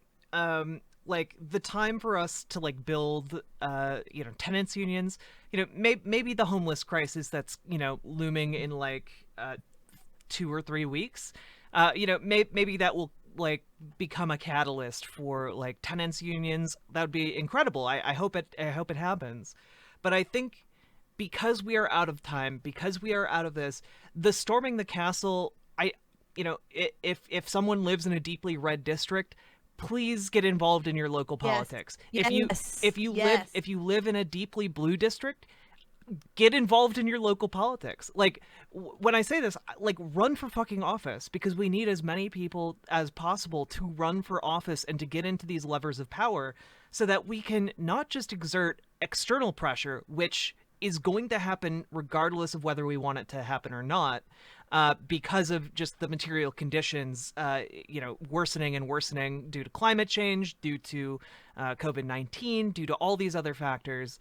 But in order for us to actually capitalize on this, we need to win our elections. We need to actually get into places where we can affect change in the Democratic Party. Like, we need to be able to do this, either in the Democratic Party, which is what I would advocate for, or if you are in a place that is hopelessly red, and sure, run as a Republican and then work with Democrats.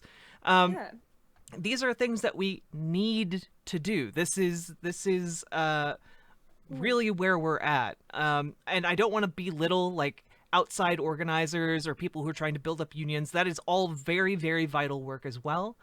The main issue is that, again, as Drrtbag pointed out, we're really running out of time. Like, I started my channel specifically so I could let people know that, like, we're on the clock. We need to actually make a difference. Like, gone are the days where we had the luxury of time to sit around like jerking off about like what is the best way to like actually appeal to the non-voters. How can we win over the people on the right? Is it communist enough? Is it socialist enough? And we don't have that luxury anymore. We need to deliver actual improvements. Are you saying there's no time to read that's also an argument to just like seize control of the state. Well, and by the way, but also we need to be able to reach people in a way where we're not like, well, you have to read theory, because Republicans don't say that ever. I mean, I don't know. It's like, I think Lenin made a really good point when he's like, if you act like the working class can't read theory or can't get a grasp on it, whether they read it or not, like, aren't you kind of being shitty to the working class? Like, they're not the bourgeoisie, they can't read a book. I'm not saying they can't. I'm just saying that as your official messaging, you can't be like on a platform saying, well, you're not going to understand this unless you read Lenin. Like, it's laborious. No. Yeah. It really is laborious, and a lot of people don't have time or aren't interested in reading, which is fine. That's a valid thing, because reading takes a lot of mental work. It does. Well, and a lot of people can understand the theory. Fine, just explain it to them without saying Marx said this. You know what I'm saying? Just like put it in simple terms so people can understand. But that's you don't have to expect them to have read the book. You can explain the book to them. It's fine. Yes, but we're saying telling people to read theory is not a good introduction to the left. That's a terrible messaging. There's better ways to. Like, the capitalists don't go out and say you have to read Adam Smith to understand capitalism. Which I wish people would read Adam Smith, because Adam Smith leads very nicely into Marx. But whatever. Does that happen in real life though? Like, I don't think people are like, you can't be a leftist unless you read theory. Like, in real life, people are talking like humans. Yes. Like, this is in like terminally online leftist fucking circles, you know? But so like I think what you guys are saying in terms of like, putting the theory into terms that people can understand, that's what I'm saying. That's why we take the Republican messaging or the patriot messaging, the messaging that works, the messaging that wins right now, and we use it to get the policies we want to see in place. And then once that structure is in place, that's when you can tell people, hey, this is the theory we base that policy that's benefiting you so much off of, right? Like, it's right now it's about winning. Like, it's not about being, like, oh, we need to be the best socialist. We need to claim socialism, reclaim. No, we need to win. Hi, you've been interested in communist theory this whole Exactly. Yeah. Yeah, I still feel like we're getting like a little bit lost in the sauce, like even as we're talking right now, right? The fact of the matter is that again, and this We've is also been what like talking for we 2 get to go. hours. Like, Have we really? Yeah, I know. Holy But like crap, why really? but the whole reason why we do Be right this back. panel Yeah. every Saturday is to talk about COVID and like what the left is to do and what this opportunity is, for the left. And right. again, it's not really that complicated. Like the ways to fix COVID, other countries have already done it, implemented, UBI, and everybody already had fucking universal health care, right? But one way that you can, because like, what are the anti fucking lockdown people? What are they so upset about? They say that they don't want to be shutting down small businesses. Big corporations are fucking going to come out on top, and small businesses aren't even going to exist anymore. And so they're anti-lockdown, right? But like, they're only anti-lockdown because there's no fucking support coming for the Right. businesses and the people who they're telling to stay the fuck at home. Yeah. And that's why again it presents us with a very good opportunity to present a very simple plan that would be beneficial to everybody and easy to sell, at least relatively easy to sell, more so than like having conversations about how we win over right wingers and theory and all those things. Like Yeah. we have to get people. Solidarity has to come from somewhere, right?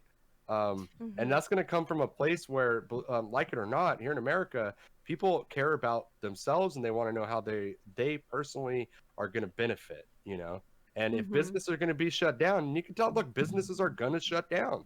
They did it before, they're doing it now. It'll probably happen again when we have more spikes. Businesses are going to shut down. So we can either let the government fucking do that and just fuck us all over, or we can demand that they take care of the people while this happens, Right.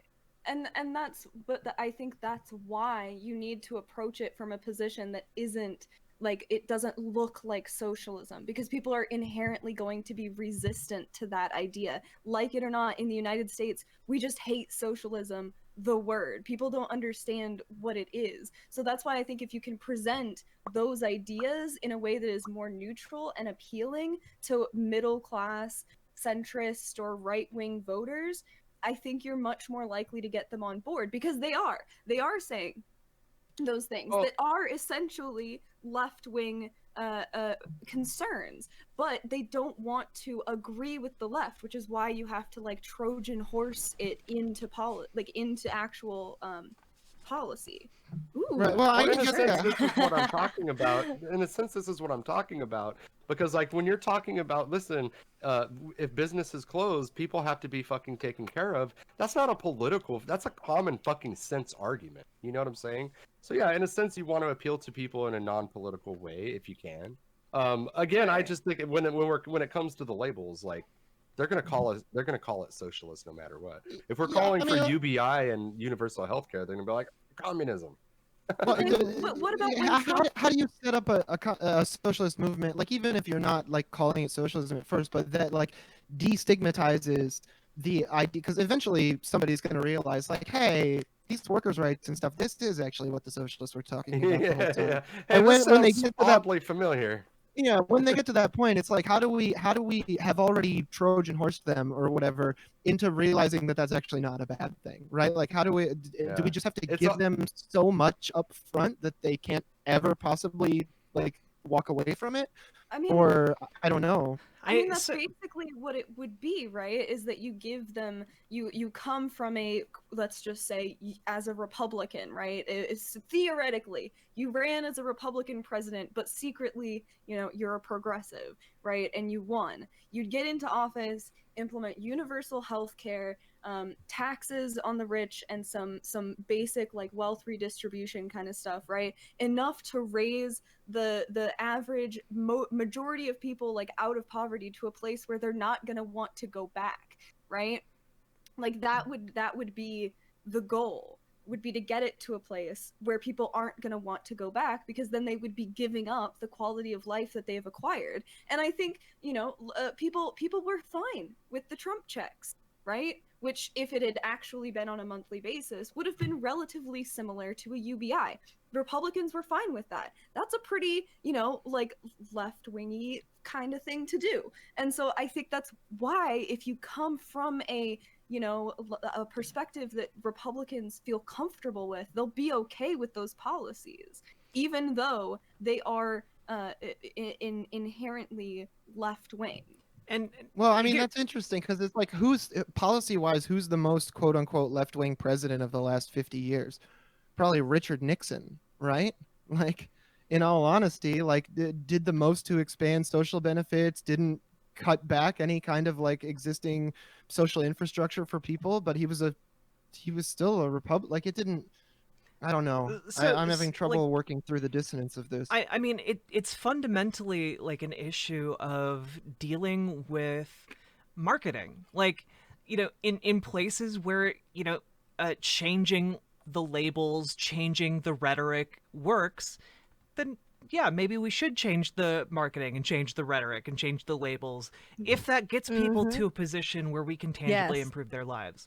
In other places, for example, I don't think it would work on a national level, because I think I think that anyone who is running on a national level as a Republican using leftist rhetoric, I don't think that they would win like the primary system. But maybe there's value in someone running in the primary anyway under those with those positions. But like on local levels, on like small scale elections, maybe even up to the Senate level, it could possibly work. And you know what? At this point, like, again, we're on the clock. Let's throw literally everything we have. Like, there are socialists who live in red districts. If you don't have like a known past, just fucking run as a Republican. Yes. Because that's a way for you to get into office and exert power. And like, a lot of people don't realize that at a local level, local politicians have way more power over your life and the quality of the life you live than like national politicians do in general. So like, where it works, do it. Like, sure, it might not be philosophically consistent across all the realms, but like, I don't know why I just said the realms, but but like, time's up. We need to win. And we need to win whether that label is Republican, Democrat, Independent, whatever the label is. We need to win in those places so that we can exert power across the board. And I think that's like the thing that I would advocate for most is we just need to figure out how to win.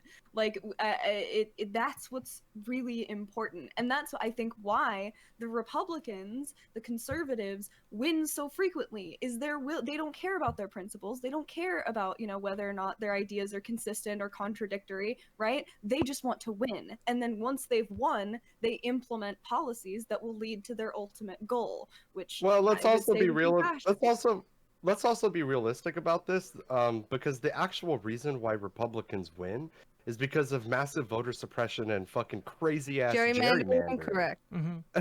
If it wasn't for voter suppression and gerrymandering, Republicans would never win another fucking election.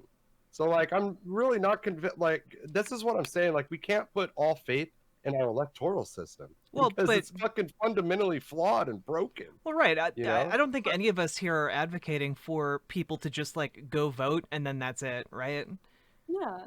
Well, I mean, don't we have to get people into power in order to change those systems? Like, how are we going The only problem though I have with like, and I hate to keep pushing back on this, but like, if you run and call yourself a Republican and then you get in and you're like, I support the Green New Deal, or let's do Medicare for all, you say anything that is remotely left wing, you're gonna like, people are gonna look at you and be like, this person is a fucking liar. Yeah, you have to say stuff like, we're gonna take care of the worker. They don't give a shit about the Green New Deal. What they give a shit about is helping the working class. Like, what happens when a vote comes to Congress for Medicare for all and you vote for it, and all the people that you told you were Republican are like, oh my God, wait, Republicans are not supposed to like Medicare for all. Well, here you can. I mean, these parties have immune systems. But I mean, what, JP? Yeah. these parties have immune systems. It's the same reason that the Democrats haven't been like taken over by progressive ideology yet.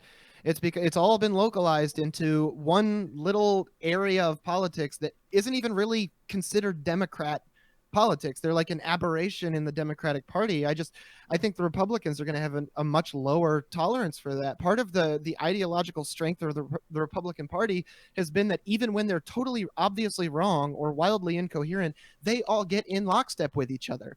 Democrats don't do that, and the actual left does that even less, because we all want to be right. We want to actually pursue meaningful politics, not just engage in some incoherence that gets us a cool chair and a nice desk. But I They were guess I guess chanting, my a bunch of chuds were chanting "Destroy the GOP" today in DC, which was kind of cool. There is something that I've noticed. guess Like, my- Just wanted to be more fascist. like I've noticed that. Sorry, continue, Jack. I was just gonna say, like, I guess, like, I don't see what the harm is in running lefties as Republicans.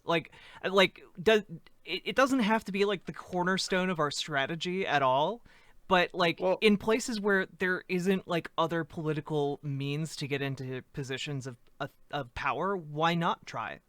Why what why do not they make I do? the get case? it. Like, sure, like, I get here, what you're saying. like here you can repackage the Green New Deal. Like, you want to bring manufacturing back to the United States of America? There guess you guess what go. the best way to do that would be? Green fucking New Deal. You want new jobs in your community? Guess what would do that? A Green New Deal where you get to work at the railroad all day. You know, build I that just feel like- intercontinental like high speed rail. I just feel like a person claiming to be a Republican that supports all left-wing proposals would become a meme. I mean, It's maybe. just- it's because you have to read Memes are That's the successful, thing. bro. What's up? We need to What's up? seize the memes of production as well as the means. But like that's the thing, Well, I mean, right? Is you would I think JP, isn't repackage- that how like you guys have done so well with Beep Beep and everything else? You guys just basically fucking started from like a meme page, didn't you? Yeah, and I mean, a lot of it is kind of a Guy Debord situationist kind of détournement thing, where you take something that was initially like a hegemonic imperial or conservative position and you flip it around so that it has an opposite message. And it is a way to get things digestible to people. And I guess, if you were going to run a stunt, if you were going to be like, oh, this is our bit, we're running a straight up Leninist as a Republican in this, West Virginia congressional district or whatever, that might have a lot of merit and a lot of value, but it needs to be properly contextualized all the way along, right? And it needs to be situated within a larger political program. And I do think that's important. Like, the memes are distillations of the way that we perceive the world around us, and the world around us is this huge machine of just relations of production stacked on top of each other. So getting in people's head with that earworm matters. It does. We're also forgetting the fact that Donald Trump literally, at one point, ran on getting rid of, insurance, medical insurance. If we recall, it was a really long time ago. One of the things he promised was getting rid of medical insurance, and it was a very popular thing. So Republicans actually he said in look a little bit of- 2015. He said in 2015 that everybody should be covered by healthcare, and then they asked him, "Would it be government-run healthcare?" And he said, "I would be fine with that," or something Yes. like that. Was like how it went. But exactly. but Trump fucking he's done the opposite in office though. Like, No, I know, but that So- messaging was so popular, and that shows that Republicans actually are for progressive messaging. It's just if it comes from a Republican, I think that's more palatable for them.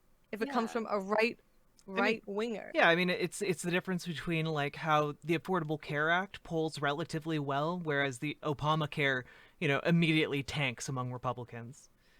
It's all I marketing. mean, I'll put it this way: if you're running in a deep red state and you feel like it's going to be better for you to run as a Republican, great. I just don't think that and again, I advocate we have to hit on all fronts. So if it's a campaign strategy that you think will work to get you in office, cool, take advantage of it. I just don't I don't think there would be any merit to let's start a movement of lefties trying to infiltrate the Republican Party. I just don't think it because would work. it matters. Because let me tell you why. In those deeply red states, once again, they don't care who the Republican is. They see R next to your name. They're voting for you in those deeply red states, or counties or whatever. Yeah, that's all that matters. It doesn't matter your messaging. It took a guy who was 110% a pedophile to like lose his race. And it was Yeah. even then it was only by like 3%. Like it was such a narrow margin. So I don't know. I don't think any of us are I will say.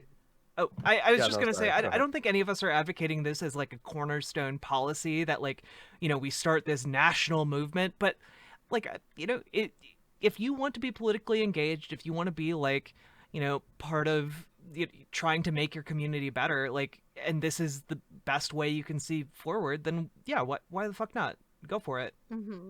Well, I mean, my thing again is just I think it's a successful strategy, at least in certain places that need to have a push in the right direction. You know, like no, I don't think that that should be like the forever goal, right? Oh, yeah. Is to like rebrand America as a Republican like socialist country or anything like that. Like run it under the guise of being Republican, but like it's a way to get in. It's a way to start to make people realize that these policies are something that they actually want in their lives. And again, it's about what works and what will win votes right now, and that running as a socialist isn't going to get votes right now. Well, I gotta say, you know what? Again, I hate to keep pushing back specifically at at you on this, but like, progressive proposals actually are popular. People who were talking about Medicare for all, I think everybody who supported Medicare for all won their election in this last election. And Right, so why shouldn't we Yes. try? Wait, but so why shouldn't we try and reach even more people with that? If we yeah, can but already have. why would we try to use a branding that's already like, listen, the Democratic Party, as horrible as they are, is still more popular than the Republican Party. That's why they always win the majority of votes all the time. But the fact is that we have such fucked up gerrymandered districts and voter suppression that Democrats don't win. That's the only way Republicans win. Right. So like that's why I think like if it would be beneficial to you, if you think you could win by claiming to be a Republican and supporting progressive proposals, then go for it. But I don't think anybody should be like, hey, yeah, I don't know. It just seems like. Okay, so I would just say, why would we settle for 51% or even say like 55%, having the majority when we might be able to get, 75% on board if we flip our messaging, if we can get those people on board with a different message to all agree on the same thing. Why wouldn't we try and push for that? Like, yes, we could settle for just having, the progressive voter base that we do, and say if we got rid of the electoral college, right? I would agree with you. The Republicans probably wouldn't win again, but we'd still have that demographic disagreeing with us when we might have a chance to get them on our side at the same time as pushing for progressive policies through the Democratic Party. And like I don't think Cheshire is saying like you like come up with a different term for Medicare for all. You just say like, hey, there are people in our district right now who are dying from cancer. I know Joe the plumber, Joe, remember Joe from like the 2016 election, whatever. I forget when they brought out Joe the plumber. But like, yeah, he has acute lymphoma now, and he can't afford his medical bills because he doesn't have insurance. And like, you know what? I vow that I'm going to do right by Joe the plumber.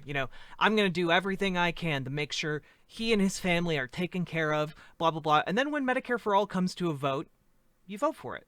And then you could like, sure, people might get mad. And you're like, well, this allows Joe the plumber to get the treatment he needs. Yeah. Like, and again, So I think Drrtbag, I don't Let me think we're ask in you a this. different position than know. you are. I don't know Well, yeah, exactly maybe what we're arguing maybe a little about. bit. You got to use their empathy against them almost. I their could own be personal empathy. arguing past you a little bit. I just don't like the idea of trying to hitch onto the Republican brand when it's already so incredibly tarnished. Like that's all. That's the Yeah. only thing for me where I have an issue is like if you're gonna run as a Republican but you're progressive, like what happens if how do you respond if you're running as a Republican but you're actually a leftist? How do you respond when people ask you, well, what makes you a Republican? Freedom. What Republican values? America first. Yeah, no, Wow. I mean, Not like, America first, America but first freedom. is fucking totally nationalistic. I would It would never. be- it- But you encourage you got anybody to to- know. But Cheshirrcat made a point earlier where you have to appeal to some of these people's nationalism. I think that is a good point. As much as I hate that, it's a I'm I'm not fantastic sure point. appealing to nationalism is going to help us advocate for socialism. think I'll you be can- perfectly honest I with think you. you It can will if you can get people on board. Like that's the thing. Is as long See- as you can get them the like hooked, then you can reel it in to say, "Oh, see, America's great. We've done so well with our socialism or our worker capitalism. Now we need to open the borders and we need to, spread that greatness. Maybe it's not just America, it's humanity, right? See- You can start to not just focus on America. And I'm not trying to say like spread Americanism in terms of like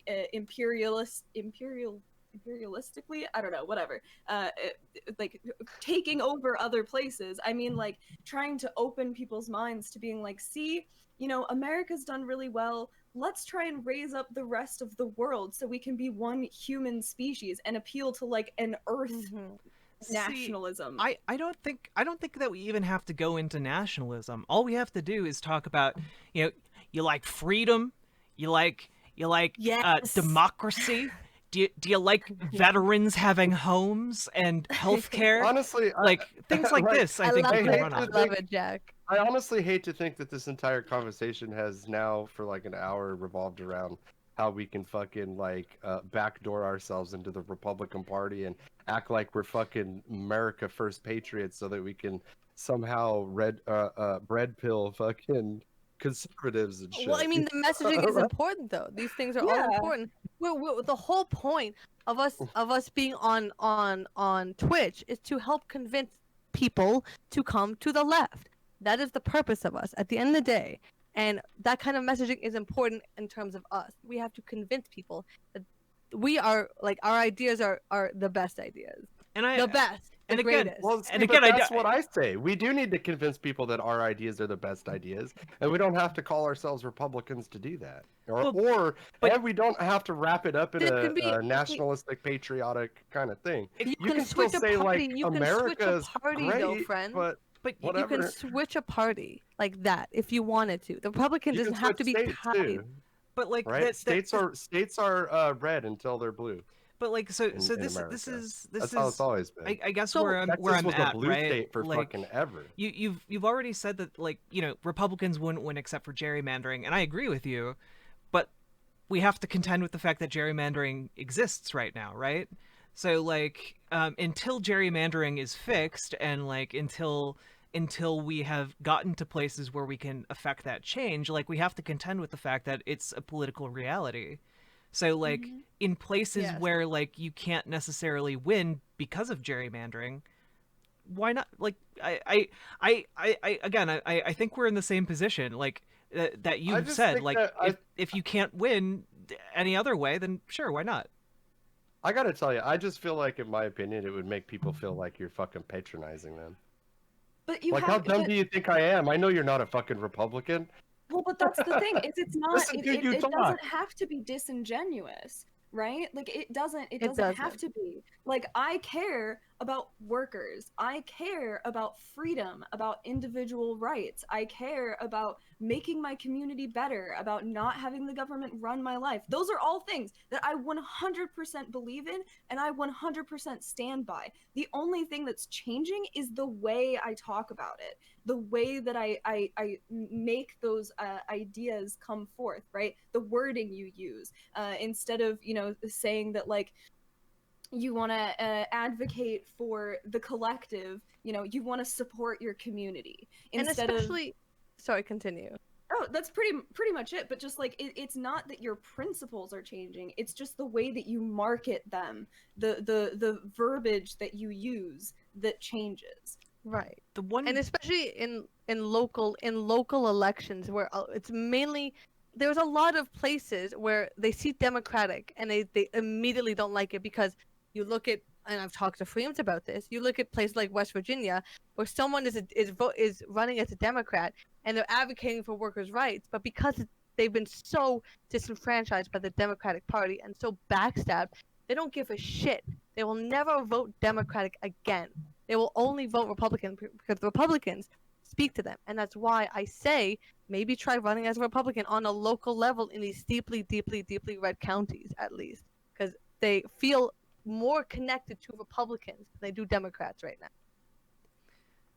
That the one danger that I see with this strategy, and it's the only reservation that I really have, is that it kind of points the way forward to like I guess Republican fascism. That's the main danger that I see. Because Well, this is the thing about right-wing populism, is that Right. there's no such thing as right-wing populism. It's literally fascism. Mm-hmm. So like, and that's why people. I'm sorry, I didn't mean to it's all cut good. you off. Go ahead. I mean, the only point I was gonna make is like pointing this forward as like a workable strategy then means that, you know, while we might win early on, it could pave the way for people to come after this group of, you know, socialist Republicans to just embrace the same kind of rhetoric while you know, being deeply fascist in how they would actually implement these policies. We have more than I do think that we have more than just a branding issue on the left. You know what I'm saying? Like the branding, people are averse to socialism because of fucking decades and decades of indoctrination, you know. But there is a lot of people out there, in fact the largest voting bloc, that is not averse to socialism or the word socialism, and an even larger amount of people who are just like actual fucking people, you know, who don't really engage in politics and don't vote, who they don't have an opinion on fucking socialism one way or the other. Those are the people that we should be, you know, building the movement. Drrtbag, here's my idea. Here's how to get all the millennials to vote, okay? All you have to do is tell them Harry Potter would vote. It's true. It's true. Well, I don't know. Harry Potter's pretty liberal. He's a pretty libby lib, you know. He became a cop, okay? Harry Potter voted for Joe Jorgensen. He's a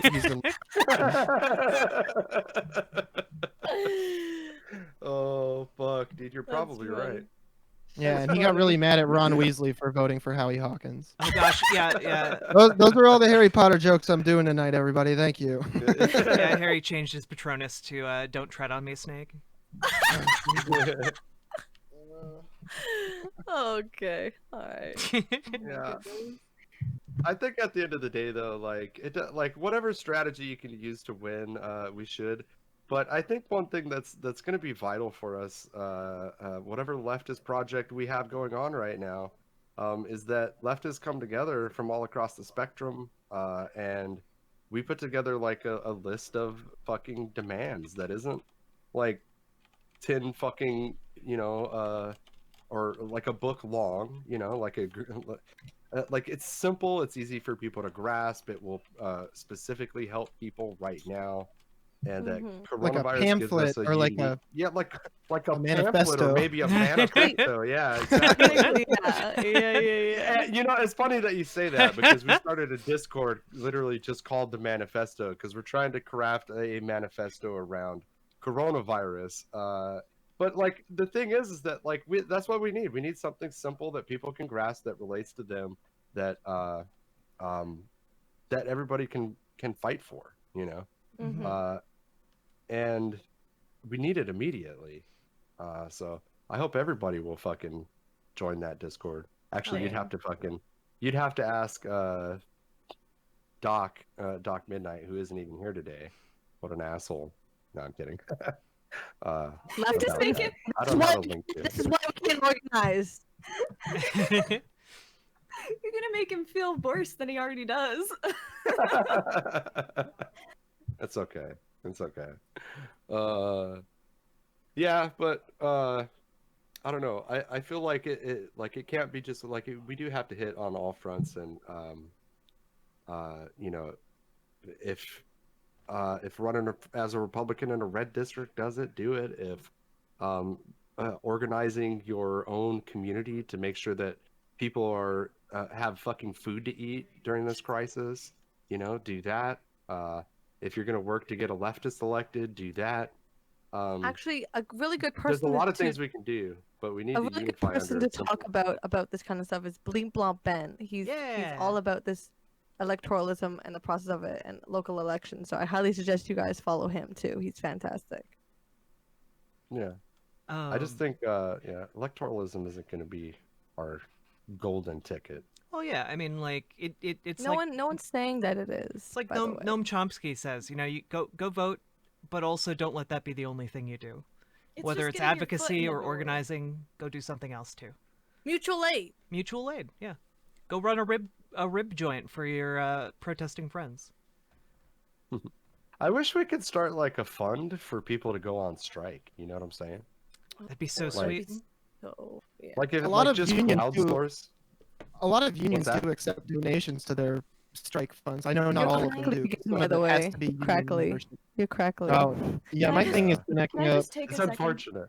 to bring up the fact that it makes me so incredibly angry that our union bargained striking out of our contract. We are not allowed to strike. It's in our contract, and the What the union fuck? let it happen.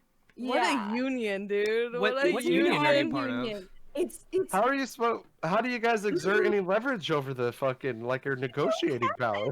What the we fuck? have nothing. We have literally nothing. It is so sorry. What do you It's- do? It's so frustrating. I work for the city. I'm a lifeguard at the city pool. Okay.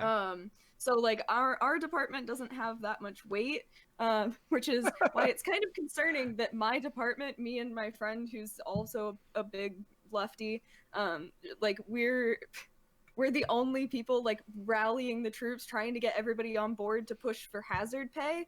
Like we're trying to get them to open up the contract to negotiations early so that we can get hazard pay put in for the essential workers and for us as the lifeguards. We're not essential, but they're deciding to open our department and have us interact with people with COVID and potentially have to, jump in the pool and rescue people, do CPR, all that stuff for people that might have COVID. So we're trying to get hazard pay in. And See, it's this just, shit is like intentional the way they do this with unions. You know that, right? yeah. Like No, it's Unions completely have been intentional, and it makes so it to where people dismantled. fucking yeah. It makes it easy for them to say, "Oh, unions fucking suck," and for people to hate unions because it's like I pay dues to this union, and then they don't fucking do anything for me. All I do is and give them part of my paycheck. and that's like when I first got I'd worked at this job part-time for a really long time, and then I just went full-time last October. And when I was signed up for full-time, or like going to sign the contract and all that stuff, they did not make the union sound like anything I should want to be a part of. Like, not at all. Because I was very close to just saying, nah, I don't want to take the extra, like, whatever it is, I don't know, $100 out of my paycheck every month, or I don't remember how much it is, but, right, I was like, why I could just save the money and not care, like, and luckily my boss managed to talk me into it, to say, like, no, you should do it, and I really trust my boss, so I was like, okay, fine. But, like, I am so infuriated. I didn't know our local union chapter has a website Oh. with resources for members.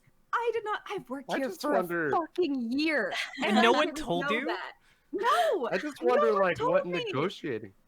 They- What they sort of don't- negotiating power do you have if you can't strike, though? You I wanna can't get know how over they- that shit, dude. Well, Like, I mean, what do you guys? that's why we need. The That's what. negotiations. So the negotiations used to be the guy that was like the union rep or whatever, and then the guy that's the city manager. They were friends, so they would just do the negotiations just between the two of them and be like, "Hey, we'll get these things." And whenever the union members would like ask, like, "Oh, what's up? What's going on?" He's like, "No, don't worry about it. I got it. We're buddies. We got this." This is the So jankiest, most corrupt sounding union I've ever heard. Yeah. The teachers unions aren't allowed to strike either, I don't think. A lot of nurses Yeah. aren't allowed to strike either. Yeah. Unions have been Yeah. dismantled intentionally. It's insane. yeah. It's because we're the city, because like the city runs the city, right? It was deemed that like our work is essential, and thus we must not be allowed to strike, and that was written into the contract. And I just, at one point, they negotiated holiday pay out of the contract. Our out of class pay is freaking pathetic. You can work 5 days 5 full days out of class and not get any pay for it. And then once you, on the 6th day, you get 10% of your wage. That's it. An extra 10% for 12 weeks, and then it has to be renegotiated. It's insane. I've talked to people now that I've been trying to get involved with the union stuff. I've talked to multiple people who worked out of class for 6 months and didn't get compensation, and then had to push the city to get back pay. Oh. It's insane. This is like it's been pushing me further and further to the left, because it's just like, I can't believe these things are happening. Like, we have such a sad state of workers' rights in this country. It's unbelievable. I just want to say how I love the stories. I love the story like yours, where the person on the right manages to find themselves on the left and getting more and more left. These are like my favorite stories. So thank you for sharing this with us. I love it. It's beautiful. This is actually something that I've heard on some of the other panels I've been on, and I think it's true. The left needs to get better at telling stories, because one of the ways that we tend to fail is, I think, we rely a lot on theory. We rely a lot on like facts, actually, we have a fact check on that one. Yeah. You know how that helped undermine Donald Trump. No, the issue is we need to get better at telling stories. Like the Republican Party, every fucking year they pull out, like, for the RNC or whatever, or Politicon or whatever, they bring out like, yes, this woman's husband was murdered by an illegal immigrant. And like she starts crying on stage as she tells the story, and like it's truly heartbreaking what happened to her, but like we on the left, we should learn from that and do similar things, except about like someone dying in the street because they couldn't afford their insulin, or like you know, we need more stories like this. Anecdotal. Yeah, we need the anecdotes to make these things come to life, because I think agree with a you. lot of people They respond more, right-wingers respond way more to anecdotes than they do like actual facts, and that's a very good point. We have a few sources of that. I think in left podcasting, Street Fight Radio is a fantastic example of having workers call in. Their call-in show every week is just 3 hours of people telling stories about how they've been fucked over at work, or different successes, or you know, whatever the outcome was there. So more stuff like that would definitely be beneficial to raising people's awareness. Yeah, I think totally. I gotta get going here in a second, though. Everybody, thank you so much for having me on. But I gotta go make some dinner before my blood Nice sugar meeting you, knocks man. me out. Yeah, nice to yeah, meet get you. some food. Thanks for coming on, dude. Your mic's working now, by the way. Oh, did it finally fix itself? Yeah. Oh, yeah. Of course. All right. Well, thanks everybody. Have a nice night. Good night. Yeah, you too, man. Bye. Thanks for coming on. One of the people in my chat, Johnny from Georgia, makes a really good point about just like union contracts. A legal term used by companies, needs of the company, is in nearly all union contracts, which allows a company to break the terms of the contract at their necessity. Oh. So there's a lot of ways that legal like language completely fucks over union contracts these days. One of the biggest problems like we're running into right now, so basically there's 4 full-timers at our pool. There's an aquatics program supervisor who's like the boss basically. There's the programs coordinator who does the like swim lessons and all that stuff, right? And then there's 2 head guards. One of the head guards. They decided to fire our aquatics program supervisor over the quarantine and then bring everybody back and not hire his position back. So they're just having us do everything, and they're trying to argue that my friend, who's the APC, that she's not doing out of class work until we're open, even though she's doing everything that our boss would have done if he was there. It's not out of class because our job descriptions are so freaking vague. In our job descriptions, facility maintenance is included in all of our job descriptions, even which they use to count as like stuff like fixing the chem room, like the big the boiler and all that stuff, you know, that like makes the pool go. Yeah. Like they count that maintenance as a part of our job descriptions, even though that's not something that like we've ever done or really been trained to do, but it's in there. And then other how do they phrase it? Other duties as assigned is just at the end of every single job description. It's so frustrating. So Hey, frustrating. real quick before we move on, I just wanted to give JP a shout out. He's from actually- the Beep Beep Lettuce podcast. I'm gonna put a link in my chat. That was our comrade who just had to leave right now. I'm gonna head out well, too. yeah. I think I gotta go Yeah, as well. I told my chat, or not my chat, my Discord, that I would stream for a little bit afterwards since my internet couldn't handle both at once. So I'm gonna Oh, go do no. that really quick before I have to go to bed. Okay. Bye. All right. Bye, Well, thanks. everybody. Yeah, for thanks for coming on. meeting you. It was so nice to guys. meet you. Nice to meet all of you Is as ev- well. So everybody's leaving right now? Is that, I mean, is that... I'm still good to go for however long. Okay. Yeah,